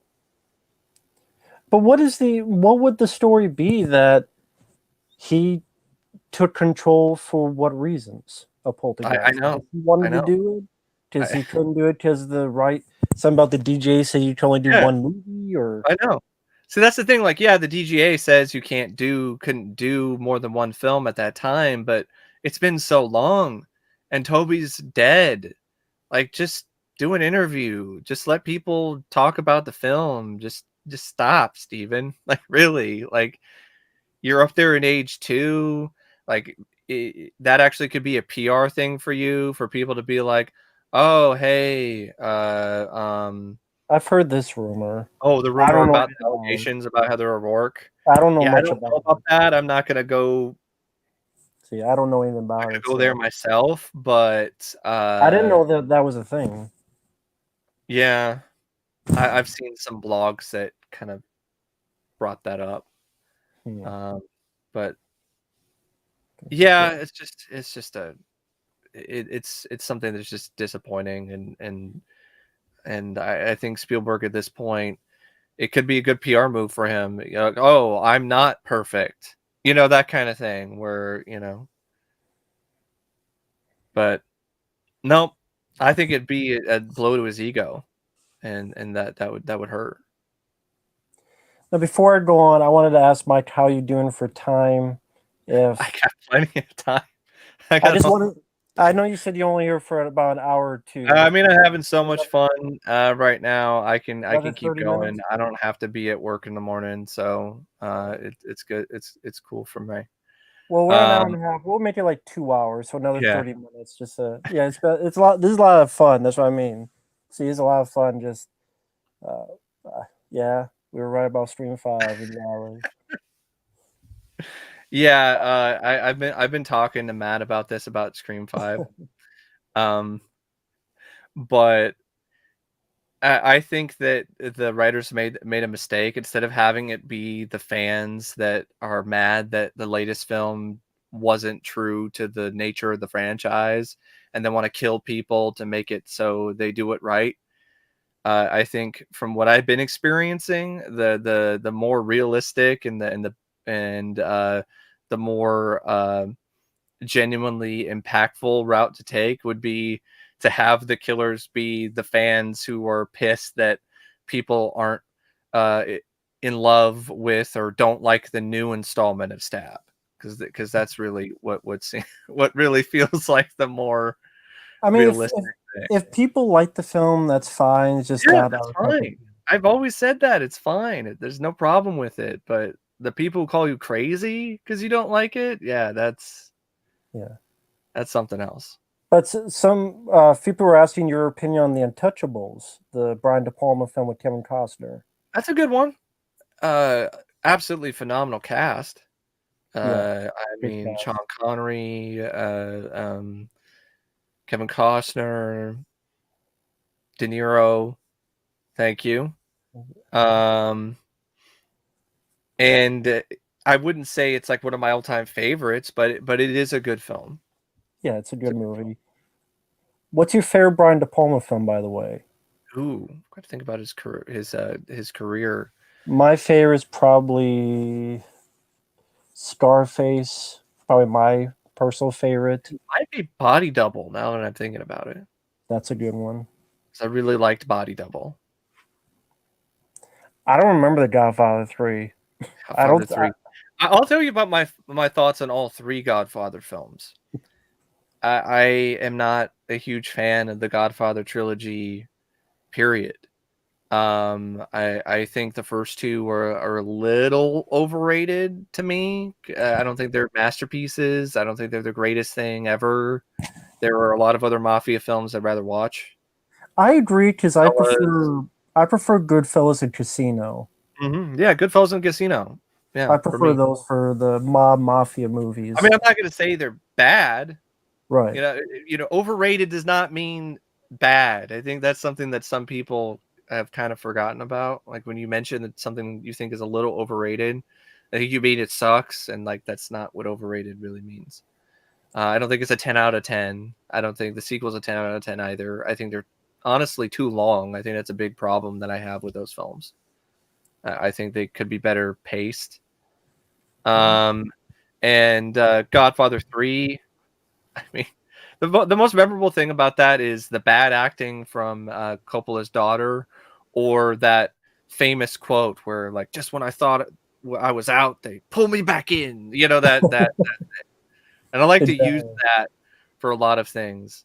When I think I'm out of buying more Blu-rays, then Kino Lorber will announce a sale, and I'm like, just when I think I was out, they pull me back in. Hi, Hip Hop. He was asking my thoughts on Steer Movie 3. I don't care for it. I prefer the first two, but sadly, 4 and 5 are way worse. Yes. And I've never been a fan of Steer Movie 3. I saw it in the theater, actually, because I liked the first two, but 4 and 5 are way worse, especially 5, which I know you saw as 3 well. is the start of a serious decline in quality for the series, and it's Yeah. also the start of the Wayans brothers not being involved in any capacity. And they had a Steer Movie 3 script, but then they were kind of kicked out, and the company did their own Steer Movie 3. Yeah, and the way they were kicked out was really fucked up. From They what just I wanted read. they just wanted paid what they were owed because these films were huge, $100 million hits. It's like, no, we don't pay you nothing. I said, well, then screw you. They said, well, get these guys because they're cheaper. We'll use some of your ideas because we own this, but yeah. When the Wayne Bros were now a part of that franchise, it just Like the alien invasion stuff, like the Signs parody, like it's not really horror. That's one thing. It's more of a sci-fi parody, but that still felt more like a thing that was in tune with the Scary Movie franchise. The 8 Mile stuff, that had no place. That was so out of place, and I forgot don't about that. get at all why that was in Scary Movie 3. Someone's asking, what's your favorite film of '94? That's tough because it's a lot of movies to remember. Like, what came out in 94? See, I know Speed would be one of them. Speed's Oh, up Speed there. came out in 94? Yeah. I thought that was 95. Nah, Or maybe that because was a sequel. Broken Arrow is Oh, 96. okay. Speed's 94 because that was It probably would be Speed then, if I'm talking about 94. Because I love Speed. Another film I grew up watching on DVD. Thank you. Thank you, Ryan. Yeah, the only reason why I went through all of them is it was a request, and it turned out pretty well because they had above average view counts for uh, uh, a lot of my other videos, and it was fun despite the times when it wasn't fun. It was not fun watching the fucking films after Scream. Scream, Scary Movie 1 and 2. Can't blame me for getting a little confused there because the first film is a Scream parody. thank you for the kind words. I'm glad that we made a couple people laugh. So really do appreciate it. Yeah, thank you. Now he's asked, "What's your thoughts on Field of Dreams with Kevin Costner?" I haven't seen that in forever. I remember not being super big on it when I caught it on TV years ago. It's a film I need to watch again because I don't think I really have a good grip on it, good grasp on the film right now because the memories of it are so hazy. I remember liking other baseball movies more, like Major League or Angels in Outfield, the remake, or Bull Durham. I do quite like Field of Dreams myself. I do like, but I'm a sucker. It's Iowa, and I'm not into baseball, but I do like the story of it. Mm. And I agree, Steer Movie 3 is a bad movie. Don't get me wrong, I do think it's a bad movie. It sucks. It's just sadly Steer Movie 4 and 5 sucked even more. But that does suck. Especially 5. Like 5 is one of the worst comedies I've ever seen, at least for me personally. Yeah, the first two are fun, especially Steer Movie 2 is a bit underrated. Yeah, I really like Scary Movie 2. Oh yeah, Pulp Fiction, Shawshank. Those are good picks too. Worst Kevin Costner film. Ooh. I probably Postman. I At least won't for me, yeah. I can't. That film is just so preachy and pretentious and boring. I can't. No, I'm not a fan of that movie at all either. But Sally, I probably rather watch that than The New Daughter. Well, I It's like- haven't seen that, so Exactly. you know. So, lame horror film where people die at the end as like direct-to-video junk. I will say this: I think Waterworld, after all these years, is honestly pretty underrated. I do. You'll never see another film like that again, in terms of the Waterworld. size, the scope, and the scale, the production, and everything that they did. It's just too dangerous. That's really the main thing. It's also too expensive. Yeah, Waterworld's underrated. How come my old reviews got deleted? Copyright. That's why. Yeah, some trailers and stuff. They got blocked, and I had to remove them. So blame YouTube for that one. Hollywood studio we hate the most? Which one do I think is the least bad? I hate the Ooh. most. That's tough. It's between Disney and Nickelodeon for me. Nickelodeon because I hate how they treat them. Yeah, go ahead. Disney right now, because they're just buying up every studio. They represent a lot of things that I don't like about modern Hollywood. They shove a lot of their identity politics, a lot of other stuff into their films. In terms of the least bad, I agree with Universal. Actually, I think that's why I actually was a proponent of Fox being bought by Universal, because they handled NBC well enough. I mean, bought by Comcast. My bad. Because Comcast bought Universal and they bought NBC, and they handled them fine enough, in my opinion. They let them do their own thing. I mean, Comcast also allowed Blumhouse to blossom in some ways, and I feel they would have done the same with 20th Century Fox, and they probably would have still kept it 20th Century Fox. I don't think they would have called it 20th Century Studios or anything like that. It was so stupid. Like, just for random, it seemed. Well, because the Fox, the guy who owns the studio or whatever, like Murdoch or whatever, I don't know. I was saying like Fox News is something that he still owns, so they didn't want people to be confused or whatever. I don't. I just don't. I don't know if I have a lease because they all piss me off somehow in some way, shape, or form. Yeah. So I don't know if I can have one. So Because I know you're not a fan of Paramount, pair although of perks, Paramount no. Paramount does have some, good films, does turn out some good stuff, but a lot Yeah, of it's some, just stuff that Tom Cruise produces with his production company. yeah, and then It's on the not flip, really Paramount then. It's more like Tom Cruise's production company. and then they turn around and release these bullshit Michael Bay produced Ninja Turtle movies, just piss me off even more. So, which is Con Air or The Rock? Ooh. Man, that's tough. I'll go with Con Air just for the Spectacle? the cool, like, over the top factor Yeah. of, put the bunny back in the box. The John Cusack, just the villains, just the over the top factor. Although I do like The Rock quite a bit. Yeah, it's a tough call for me. I would say if I want an over the top action film, I'll go with Con Air. If I want a good thriller, I'll go with The Rock because I see The Rock as more of a thriller than a typical action movie. Hey there, I like the profile pic. Predator 2 is awesome. Absolutely. Uh, Can they actually release that film in 4K separately, other than in Canada somewhere or Japan? That would be nice. I would really like to get my hands on that. I don't want to stain my collection any more than it is with the box set that has the Predator in it, but it's the only way I could get Predator 2 in 4K for some stupid reason in the United States. Disney did try to buy Warner Brothers. I'm not fucking surprised. Thankfully, they didn't, because they don't need to be more of a monopoly. Thoughts on Roddy Piper movies and Hulk Hogan films? Um, I would Roddy say Piper, Roddy has a much better filmography. He's yes. done some bad films, but it's not even close.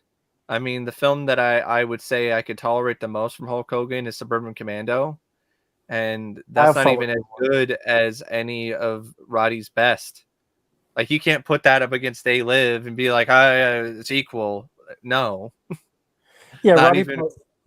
Yeah, Roddy Piper definitely has a better filmography because not only just They Live, but there's some decent direct-to-video films. Jungle Ground is one. Tough and Some Deadly, yeah, Back in with Billy Action. Blanks. There's one he did called Last to Surrender. That's a decent one. Yeah. And he's done some shit like Sci Fighters and Pro Wrestlers versus Zombies, but But then you have some good cult films like Hell Comes to Frog Town. yes, that's another Yeah, fun one. Hulk Hogan, the only one I do enjoy Suburban Commando, but like Mr. Nanny, I My mean that hair!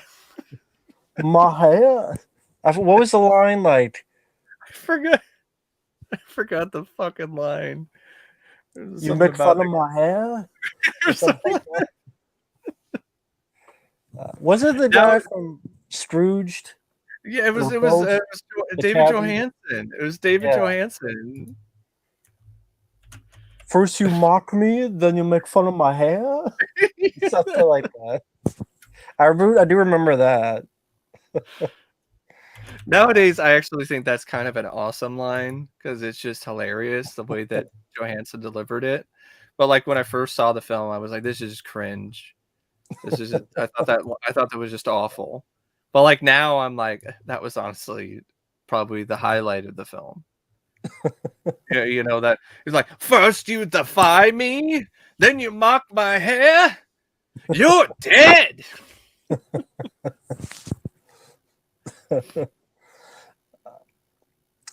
In I Mortal mean, he did Kombat, shit like yeah. Santa with muscles Oh and yeah, Three Ninjas, High Noon at Mega Mountain. that's Hulk terrible. Hogan looks so fucking weird, man, without that stash. Like it reminds me of when my dad showed up to pick me up when I was a kid at my house, and he had shaved off his mustache and his beard, and I was like scared. I remember being like really freaked out, and my dad would be like, "No, no, no, no, no, it's me, your dad." I was like, "Who is this stranger?" So we do have a few questions for you. Okay. We got Salvatore asking, what are your thoughts on the James Bond film Never Say Never Again? The unofficial. The unofficial James Bond movie. I'm not a super big fan of it.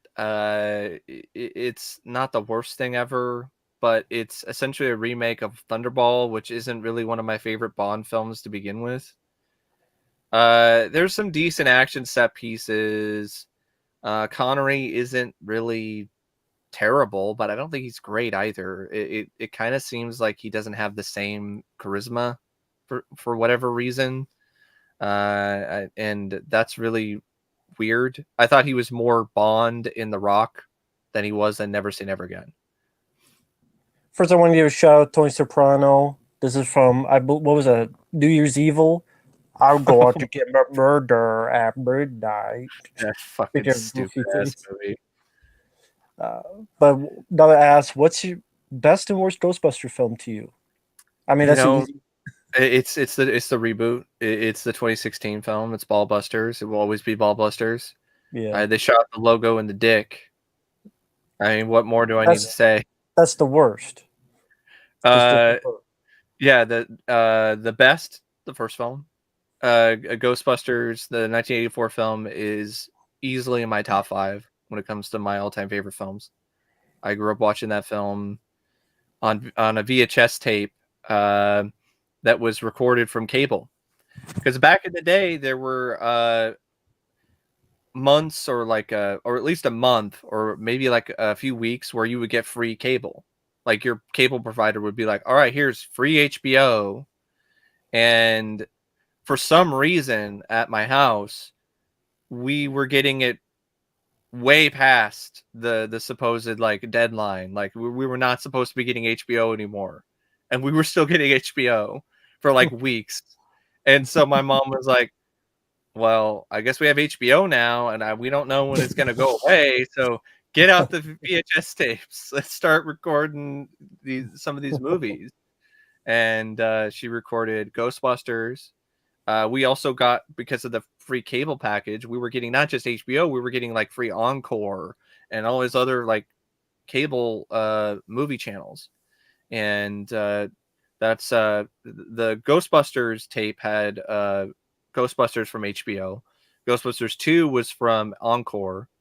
And she also recorded Bram Stoker's Dracula.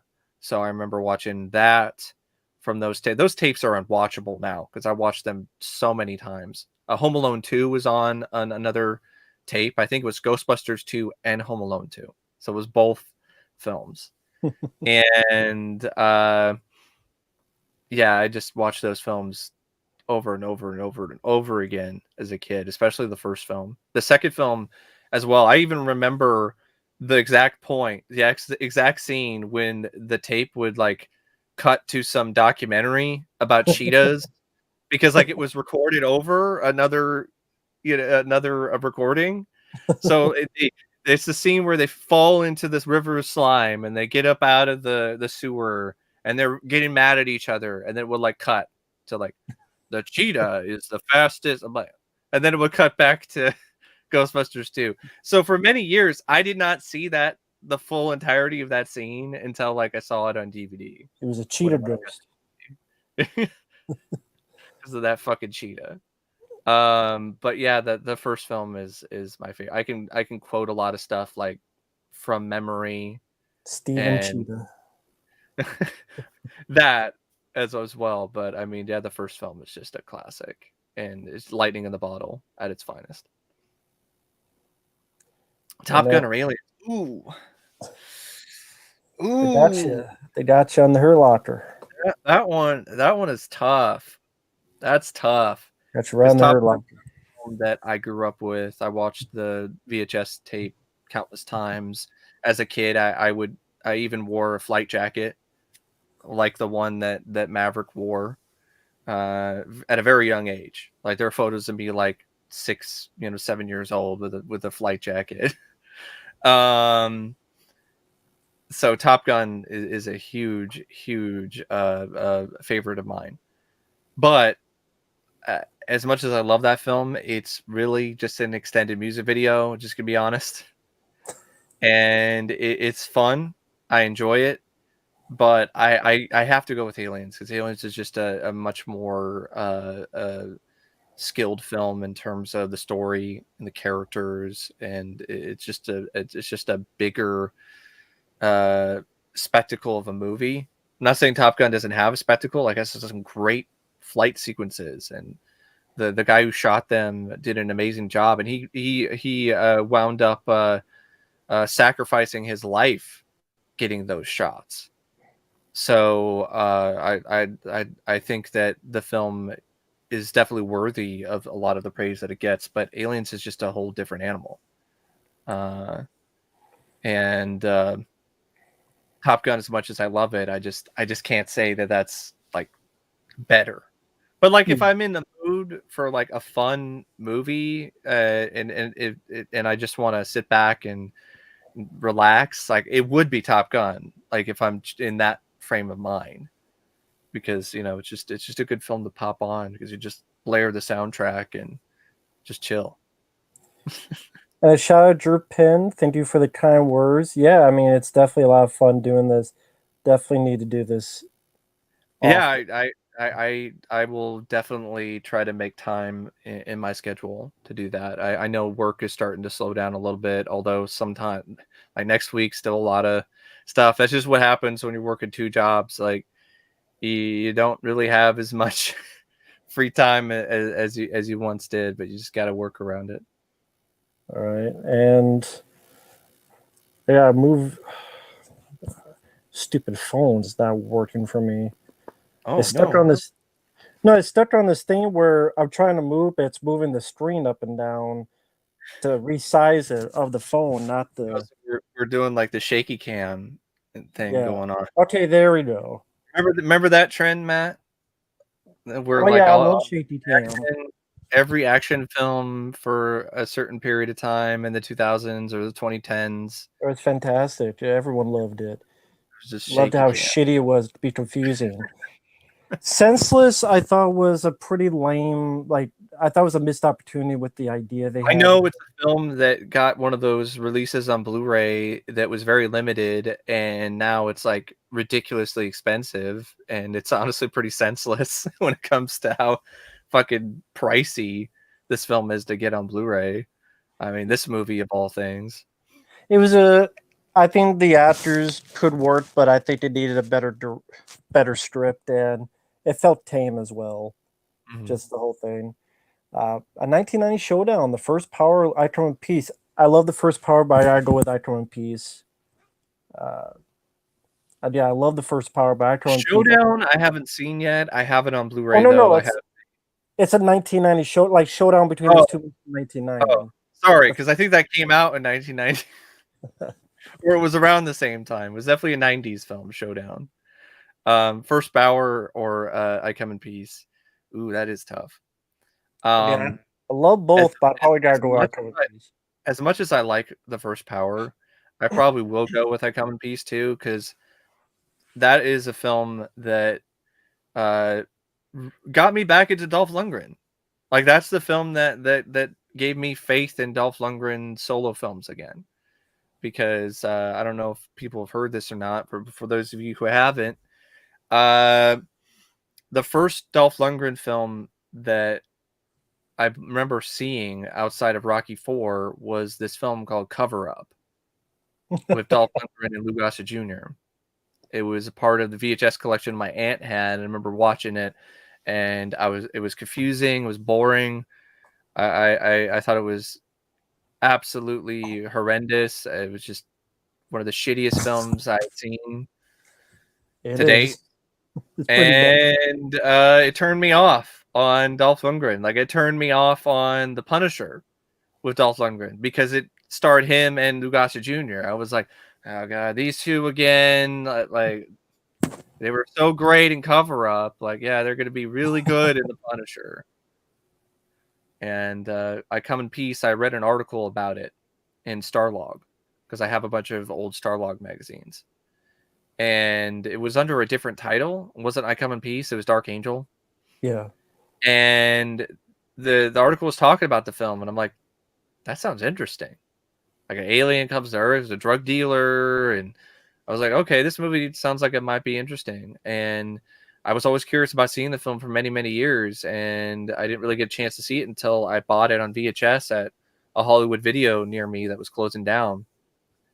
And I watched it, and I really liked it. I thought it was fun, and the rest is history. And I know I did eventually revisit The Punisher, because I think The Punisher I did see, or maybe I like saw bits of it, but I wasn't into it because of what happened with Cover Up. But then, like, because of I Come in Peace, then I went in and revisited The Punisher, and I took a chance on like Showdown in Little Tokyo and Men of War, and then that's when I really realized that, hey, Dolph actually can hold his own.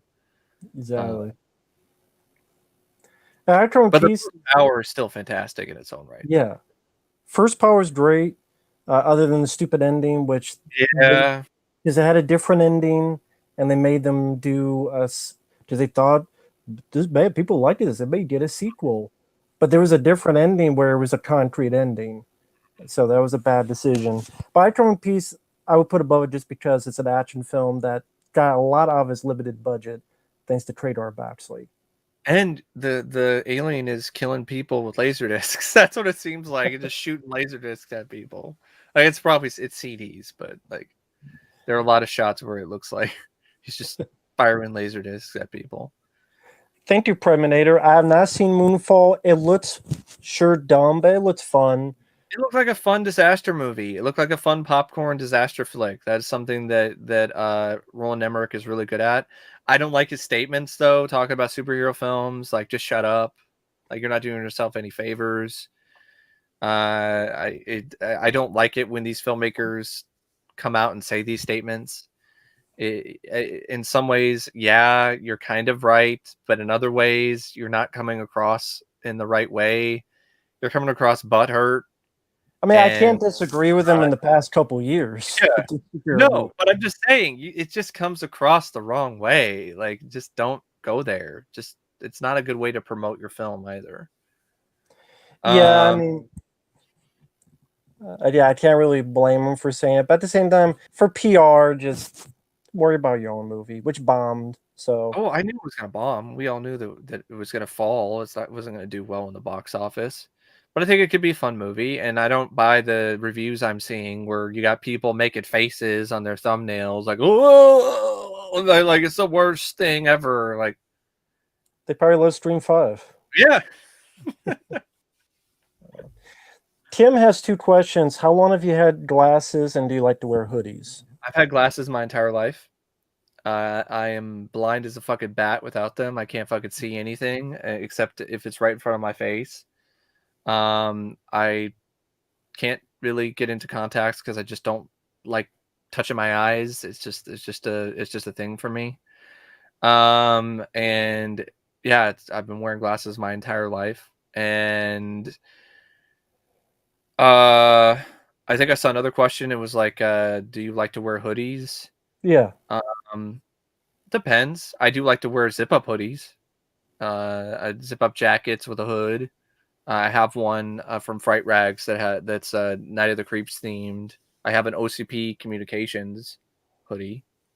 That it's just OCP actually. It doesn't say Communications, but it says OCP on it. So I have an OCP hoodie. And I just recently got a Ghostbusters bomber jacket from Zavi that has like the Vankman patch, and it's just a regular green bomber jacket, but with just like the Vankman patch. It's really cool actually. Black Phone, yeah, I like the trailer.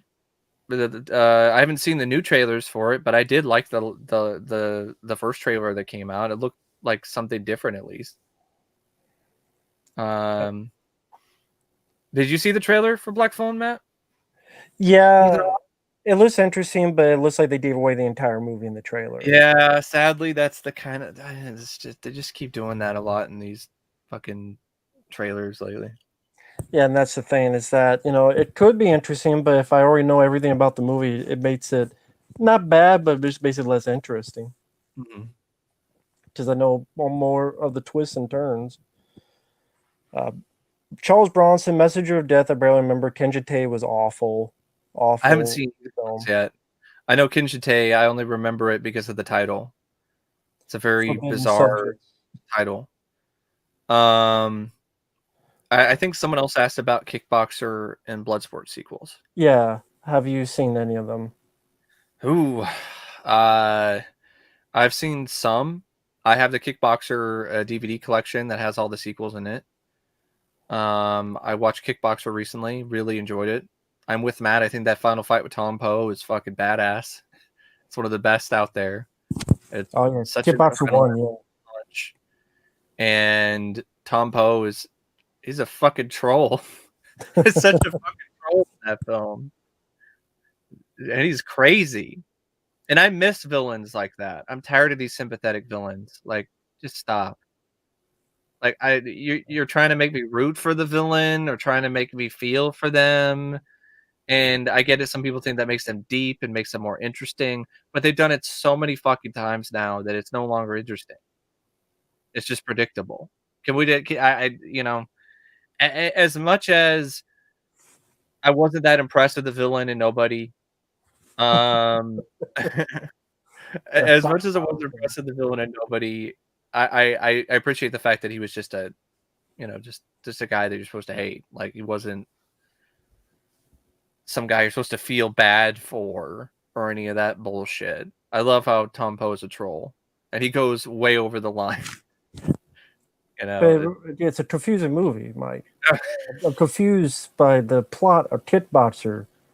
There's a guy in an article who needs a bath, oh needs man. to wash his mind. Told me Kickboxer confusing, Mike. I'm not going to say too much about that article because I'll save it for a video in the future because it was a request from Matt Mike. alongside with my thoughts on Total Nonstop Deletion. A TNA special that aired on TV that I also watched, and I was just stunned by how ridiculous, just pathetic it was, and it was annoying. I hated the smart crowd. I could not stand these fucking fans. I felt bad for the kids in the audience too. Like these smarks brought their kids to the show, and there were shots of these kids, and they're just like they're just like Confused. bored, or they're just like, what? You got these people like around them and yelling at them and going delete, delete, delete, delete, and you're probably they don't want to cut to the kid because you can kind of see like one of the kids might start crying or the kid might be like just really upset and scared. You can't blame the kid. Like what the fuck is going through that kid's mind? He's just sitting there. This drone is showing up in the ring. There's all this fucking weird shit. A 1-year-old pins some guy, and then you got all these grown men around him like screaming and going delete, delete, delete, delete. Total fucking ridiculousness. And I watched TNA on Spike TV in like the late 2000s. I watched it quite a bit actually. So to see it like that was just sad. Downfall of wrestling. Been doing like that for a while. Downfall of a lot of things. Uh, but we're going to start to wrap things up in a little bit. Just a few more. Very nice words from Jason. Also asks about Species films. What would you do if you did a Species 2? Like, what would you change about Species 2? I would make it so it doesn't suck. that would be the first thing. Would it need a sequel? Well, I guess technically the first one ended with a sequel bait. I don't know. I mean, I don't think you need to breed. The Taza Henstress character was killed. I'm okay with her being brought back in like a T2 kind of role, which is what they were trying to do. Right. But it just wasn't cool enough. It wasn't badass enough. There wasn't really a lot of moments where she She was kicked a locked lot up of for most of ass. it. Like she was locked up for most of it. And I definitely would have cast a much better actor as the male alien, because that was a really bad casting choice. Like he could not carry that role at all. And I definitely would be I would beef up the gore for sure. Like why not? It's the second film. Like let's go crazy with it. Give Michael Madsen more to do as well, because he was a Too. good. Because he really had nothing to do in the sequel, just kind of wander around. Super Bowl Sunday. I will not be watching the Super Bowl because my team is not in it, and I still have a sour taste in my mouth when it comes to how my Dallas Cowboys blew it again. Look like a bunch of fucking fools in front of everybody, like running on third, like running with 20 seconds left in the game. You do a quarterback run, then you run out of time. You can't hand the ball. You hand the ball off to your center instead of the ref. It's a fucking comedy routine. 14 fucking penalties. Like, come on. But at the same time, I'm also pissed at the refs because they had like they only called the Niners for like one penalty in the first half, and the Cowboys had like 5 or 6. It's like an ongoing thing, like with the fucking officials who are like above the league and never are held accountable for anything. So I'm just soured not only on, my team, but also on the product because I'm tired of seeing the shit with the officials every goddamn year. And all these fans just giving them a pass, just being like, oh, they can't call it right every time. And it's not their fault. Like the players should have done this. The players should have done this. The refs didn't do anything. I'm like, no wonder they get away with this shit every year. They're never held accountable. They never get suspended. Nothing ever happens. They fucked up and cost a team in the Saints a chance to go to the Super Bowl. Like, actually, they cost them the Super Bowl trip because it was an obvious pass interference penalty. And it was so obvious it caused a firestorm. The next season, they caused this rule to be implemented where you could review pass interference, but the refs are so full of shit and their egos are so high that they essentially didn't overrule anything that year. So it made it look like the rule didn't work and was ineffective. So then the next season, they had the power to veto it out, and they did just that. That rule lasted one season. If this was any other profession, any other job, these people would be fired, they would be replaced, something would be done, but it's never done. Joe Burrow is the truth. Wish he was on the Vikings. Yeah, Joe Burrow is. He's a really talented kid. And yeah, I feel you, man. The Vikings, I don't know how the fuck you lost to Cooper Rush. Like that still has to sting. So to answer a few more questions, hip hop. I know I have not getting any more requests for that Joey's World Tour, whatever he eats reaction. So no one sent any requests for that. So nothing so far on I that. think I've seen a couple videos. I've seen somebody talk about that guy, and this is not my thing. I'm not Yeah. into the food review stuff. I like Food Network. I like Chopped. I like a lot of other food shows, like Ramsay's Kitchen Nightmares. But I'm not into like the food YouTube reviewers. That just doesn't do anything for me. I don't get the fan base for Review Bra either. This awkward kid who's like reviewing movies and Right. reviewing food in a Food. suit. Yeah. Sorry, I always have movies on my brain. I haven't seen him. Joey's World Tour is like, but he spit food over himself. I don't know. I guess that's just not me. But there was some football people. I'm a Dolphins fan myself. 100 million for a 30-second commercial. I don't know why I don't know why your coach is fired. Your team won numerous games in a row, got into playoff contention. Yeah, they didn't seal the deal, but for a team to start off with such a bad record and then for the coach to get him to fight that hard and then you fire him and you replace him with the offensive coordinator of the Niners, a team that also they made the playoffs and yeah, they made it to the NFC title game. But they didn't get it done either at the end of the day. So is what it is. Oh, man. I can't say my team has been any better, to be honest. The Cowboys haven't been past the divisional round since the mid '90s. My entire life has been remembering not being able to get past the divisional round. I mean, it's bad when the Bengals get there. Yeah. Hey, it's cool if you Black hate the Cowboys. That's fine. A lot of people do. Is that I the don't most hate hated team, or what's the most hated team? It is right up there for sure. Like it is in a lot of ways like the Yankees or the Lakers. And yeah, we got some Cowboy love there. I blame my dad. That's why I'm a Cowboys fan. Although, man, it was so rough this year. I thought this is going to be a different year, and it wasn't. And I'm just left with a lot of questions. And one of the worst things is having to deal with the unbelievably pessimistic Cowboys fans who now are gloating about shit. That Dak sucks. He's average.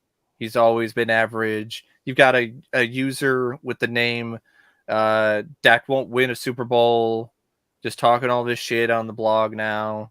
And I'm just done with the blog right now because I just can't deal with those fucking jokers anymore. Fans, like those are fans of the team. Like they dunk on the team more than other fans do. Like people who don't like the Cowboys. We don't need any haters. We have enough haters in our own fucking fan base.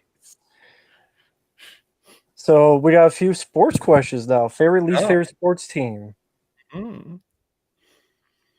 Of course, favorite NFL team is the Dallas Cowboys. Like I said, I blame my dad for that. I like. Is that favorite in all sports? Or favorite least.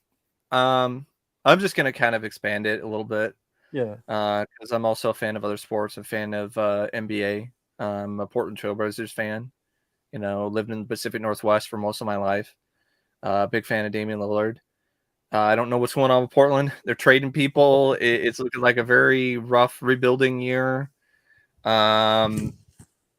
It's a shame that they weren't able to get stuff done either, but it's another one of those things where, unlike Dallas, who's like one of the most popular teams in the NFL and for some reason doesn't get, in my opinion, the same amount of treatment from the officials as some other teams do.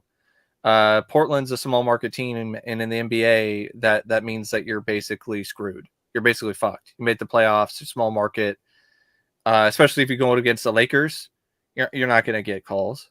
The Lakers can play physical and tackle you, and there's not anything you could do.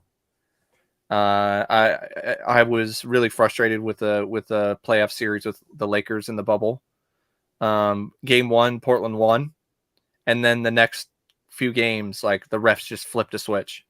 Like there was a game where like the Lakers had like it was like 40 something foul shots to like Portland's like 12 or 20 something. Like it was a ridiculous disparity, and they just continued throughout the series. And it got so bad to the point where you saw the Blazers just quit on the court. You just saw their body language change. You just saw everything like, oh, well, we can't do anything. We can't win. And that just makes it really hard and rough to watch. Right. I also am a little bit of a fan of the NHL. I like the Sharks. A lot of the time, my teams, they choke. They can't get it fucking done. The Sharks finally made it to their first Stanley Cup and got swept. Portland made it to the Western Conference Finals in forever and got swept by Golden State. Dallas can't get past the fucking divisional round. Couldn't even win a wild card game this year. So what's the one team in all sports you hate the most? Oh, one I hate the most?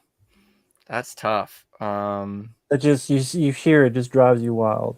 Oh, in the NFL, I think I don't really have a team. I mean, the divisional rivals in the NFC East, I mean, the Giants I really hated for a certain amount of years because they always seem to have Dallas's number. They cost Dallas a chance to get to the Super Bowl in 2007. They lucked into a playoff run in 2011, and they got in, and Dallas wasn't able to close the deal. And it was just then they won the Super Bowl again. So yeah, like that team I did hate for a certain amount of time because it's a big Tony Romo fan and big Cowboys fan, and just it seemed like the Giants were always a thorn in Dallas's side. But in the NBA, Lakers, I can't stand the fucking Lakers. I can't stand that team. They got like everybody. They're not doing that well, right? Well, they're doing better. Oh, yeah. But they're not doing as well as they used to. That's for sure. But the thoughts on the Seahawks. I'm a Pacific Northwest fan, so I do keep up on them. If they're not playing my team, I do tend to hope they do well. I know when they made the Super Bowl a couple times recently, I was rooting for them. I rooted for them when they delivered a beatdown on the Broncos, and I was rooting for them over the Patriots because for a lot of years, the Tom Brady and the Patriots, like they were the evil empire. Like that's another team where I'm like, yeah, didn't care for the Patriots either. Tom Brady.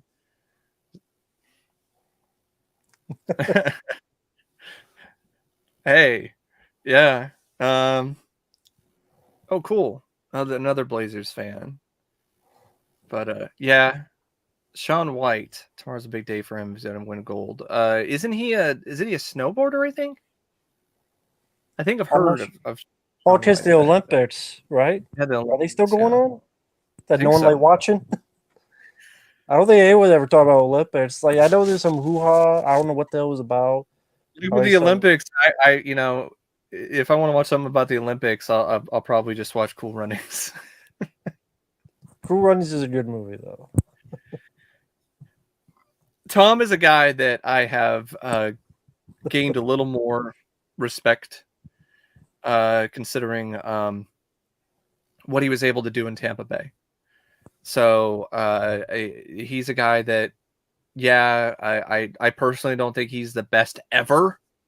I don't think he's the best NFL player, the best quarterback to ever play the game. I think he was in a really great situation for many, many years, and he benefited from that. And I think he's definitely still one of the best out there, like 100%. But I just don't think a lot of I'm really irritated with people handing team accolades to quarterbacks in the NFL. It's like, oh, the quarterback, they did it. It was like, no, the team did it. Like Tom Brady did not play all positions. Yeah, Mariners. When I actually still gave a shit about baseball, I was following the Mariners because I lived in the Pacific Northwest. Yeah, that film. I mean, that film once again. That team, that's a dick punch. Like every year, just boom. Edge, the wrestler. I used to hate Edge because I got to be honest. I know some people might find this shocking, but I was a Cena mark. I was a huge John Cena mark. No, when he was in his prime, like when he returned at the Royal Rumble, like that was like the biggest like wrestling pop for me. You were the chosen one. How could you? No, I'm just kidding. But what changed for you with Cena? I've never been a fan, but as a guy who's on in his career, like when he was starting to bury everybody and he was just starting to get stale, and I just felt like it just saw the same moves and the same stuff, and it just became stale. I still don't despise him probably as much as you do. Like I do think he can still turn in some fun, entertaining matches. But yeah, during the height of Cena mania, and when I was a big fan of Cena, like I hated Edge because those two were like enemies. Edge cost him the title at one of the pay-per-views, and did his heel thing, and I was still not 100% aware of all the inner workings of wrestling. So I was like, oh, you son of a bitch, you asshole, like fuck you, Edge. Cena like put all this effort into this match, and you know, is Still real to me, bleeding, damn it. worn out, and you come in and you take his fucking title, you piece of shit. Still real to me, damn it.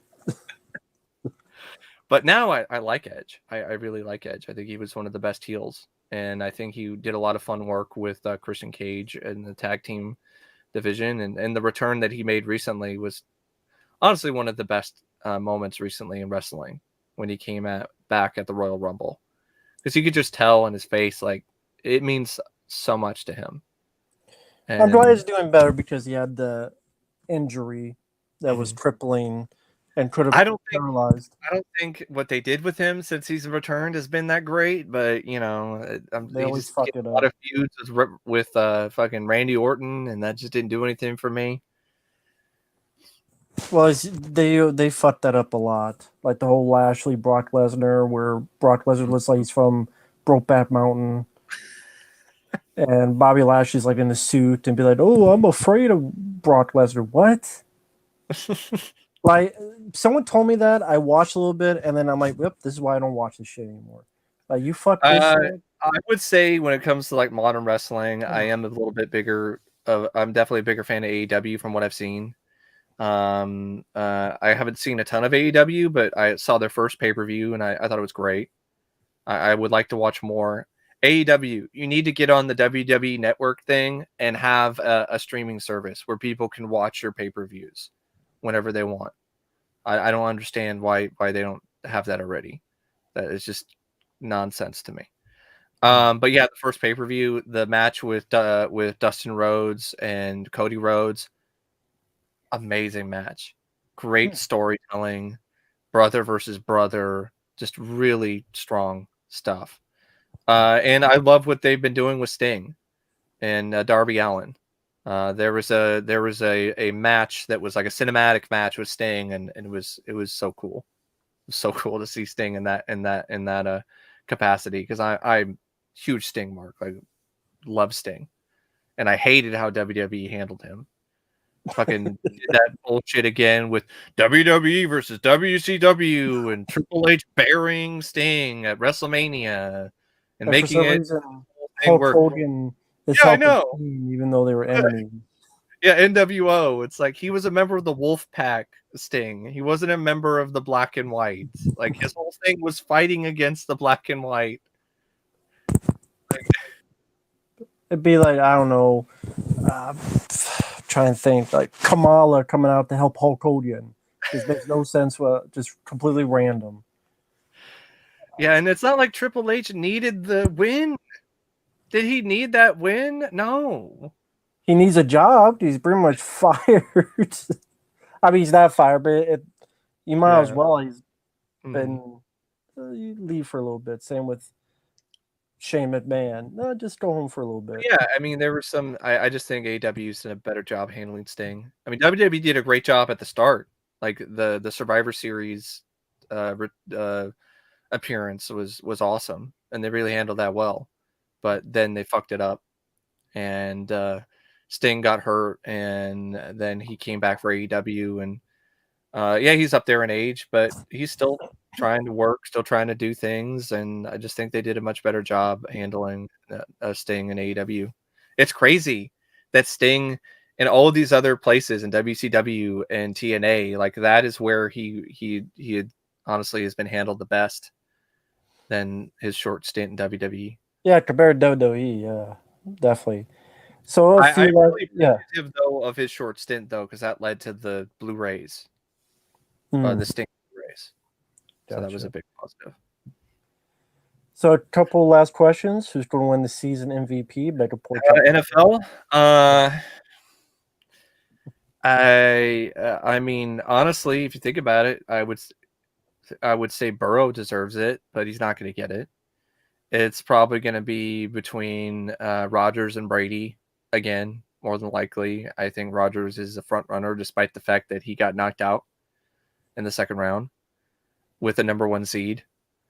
Do I like the team? You mean the team normally formerly known as the football team, and now known as the Washington. What the fuck is? What the? God damn it! It was such a stupid name that. Oh, they can't call them Redskins anymore. That's right. no, they're the Washington Commanders. That's who they are now. The Washington Commanders. Hey, at least my team isn't the Washington Commanders. So that was the same name for a AAF team. It was called the San Antonio Commanders. Like there really was already a football team with the Commanders name. They could have called them the Washington Sentinels. It was right there. The replacements. Like just fucking call them the Washington Sentinels. Start selling jerseys with Shane Falco, you know, start selling Shane Falco jerseys. Yeah, so it was like Commanders Welcome to Woke. Yeah, just ridiculous change. But someone was asking about a guy named Dan Lambert in AEW. I don't think I've seen enough of matches with him. Like I said, I've only seen a few bits of AEW recently. I need to get on that. I have a pay-per-view that I think it was Sting's first return to the ring where he did a tag team match that I still need to watch. I think it might have been Double or Nothing from last year. Your thoughts on Drop Dead Fred? It's a weird fucking movie. I'm not a super big fan of it, but I do admire their creativity. I wouldn't mind picking up the Blu-ray for Vinegar Syndrome one of these days, but just not right now. I don't know. Yeah, I could never get into the film. I just something about he's just annoying. Like the Fred character is so annoying. Yeah. It's definitely something different. That's the thing. I gotta give it credit for that, but I just don't think it's executed as well as it could be. It's a film that was heavily inspired by Beetlejuice. Like Beetlejuice is a big thing, and so they wanted to try to recreate a little bit of that success, and I just don't really think the film managed to do that. Is Phoebe Cates meant to be crazy? I don't know. That's the thing. Like, I never could fathom if it really is her imagination. Mm-hmm. Like Beetlejuice, you know, it's not. Yeah. I see. Like I never knew with. But if they remade Beetlejuice, they'd probably do some bullshit twist where like she's crazy. You know, there is no Beetlejuice. Speaking of bullshit twists, Cemetery Man is still the most ridiculous twist ending I honestly have ever seen, and I don't think enough people talk about it. You see all these people talk about how great the film is and how good the atmosphere and the mood is, and I'm like, you're not going to talk about the ending? The snow globe? Where everything just takes place inside a fucking snow globe? A lot of people love that film, but to each their own. Mike actually saw the trailer for this. I haven't seen the trailer yet, but he saw the trailer. He mentioned John Carpenter's doing the musical. It looks like it might have potential. I think the kid actor who's playing, I think Charlie is the name of the character. I think she looks more capable. Zac Efron is in it. He plays the dad. I like Zac Efron. I actually think he's an actor that has gotten so much better as he's gotten older and he's gotten more roles. It's come a long way since High School Musical for me. I really liked him in Neighbors. Yeah. I thought he was really good in that. And I think he's shown a lot of range, and I'm curious to see his role in it. And the problem that I had with the trailer was there were a lot of shots that looked really cheap, and there were some shots that I just didn't really care for in terms of how they were handled, like too much CGI in some scenes. They had some practical stuff, like practical fire and a few sequences here, but there were a lot of other scenes where it was just this cheap look at CGI. And I also got more Stranger Things vibes, which I know I like that show a lot, at least the first season, more than you did. But I'm even getting tired of it, especially after Ghostbusters Afterlife. Like, just do something else. Like, don't be Stranger Things for like the 50th time. Like Yeah, it's just tiring, direct. sad. And real quick, like Johnny's asking, your Guns N' Roses song "November Rain." What are your It's a thoughts on that classic song? song. It's an absolute classic. Guns N' Roses, when they were in their prime, when when a lot of the people still gave a shit, when they weren't, high on drugs or drunk or not even showing up on stage, or showing up on stage and they're fucked up and get booed off the stage. They were a powerhouse of a band, like multiple songs that were just great, and you could really definitely see why they were considered to be like this next big thing, like the next big band in rock. Um, I know they've been talking about a new album. I know there's been a lot of this talk, and Axel, I think over the years his voice has really taken a dip, and I just don't care. I don't. They've extended and delayed this album for years to the point where I just don't really give a shit anymore. I don't care whether it comes out or not. And if it does, it's probably gonna suck. And as much as I like Guns N' Roses, I would say like some of my favorite bands. They're not really one of my favorite bands. Like my favorite band is Scorpions. I really like Scorpions. I think they have a very unique discography. They actually were one of the few hair metal bands that I think actually successfully transitioned into different decades and different takes on music. Very creative. I mean, they did a whole album that used a lot of orchestral music. I thought that was a really cool album. Although the cover art's weird, but a T-Rex with an earring, I don't know what the fuck that is, but it was a cool album. I also like Dawkins, and big fan of Styx and Queen, and I like a lot of individual artists like Billy Joel and Elton John, and I like a lot of newer stuff in the new retro wave genre. I like dances with the Dead, or Dance with the Dead. I think that's what Dance they're with the called. Dead, yeah. I like their work. I like a band called Scandroid. They do some interesting stuff. And I am a really big fan of Gunship. I think they're doing some amazing albums. They did one with a song called Tech Noir, which actually had John Carpenter do the audio intro for the song. And I want to name drop FM84. They've only done one album, but it's a great album. I recommend that one. And I like a lot of 80s soundtrack stuff. That's another thing. A lot of 80s soundtrack uh, albums, and a genre called AOR, which I'm a big fan of. But with that said, we have to head on out. It's about 1 a.m. in the morning. We've been at this for 2.5 hours. It went by quick. Yeah, it sure But did. thank you, Mike, for being on here, taking the time from your busy Thank you. schedule. Guy's working a lot. He's busy with videos. He's got videos coming up, but it's also busy with life in general. So go check him out at OCP Communications, all one word.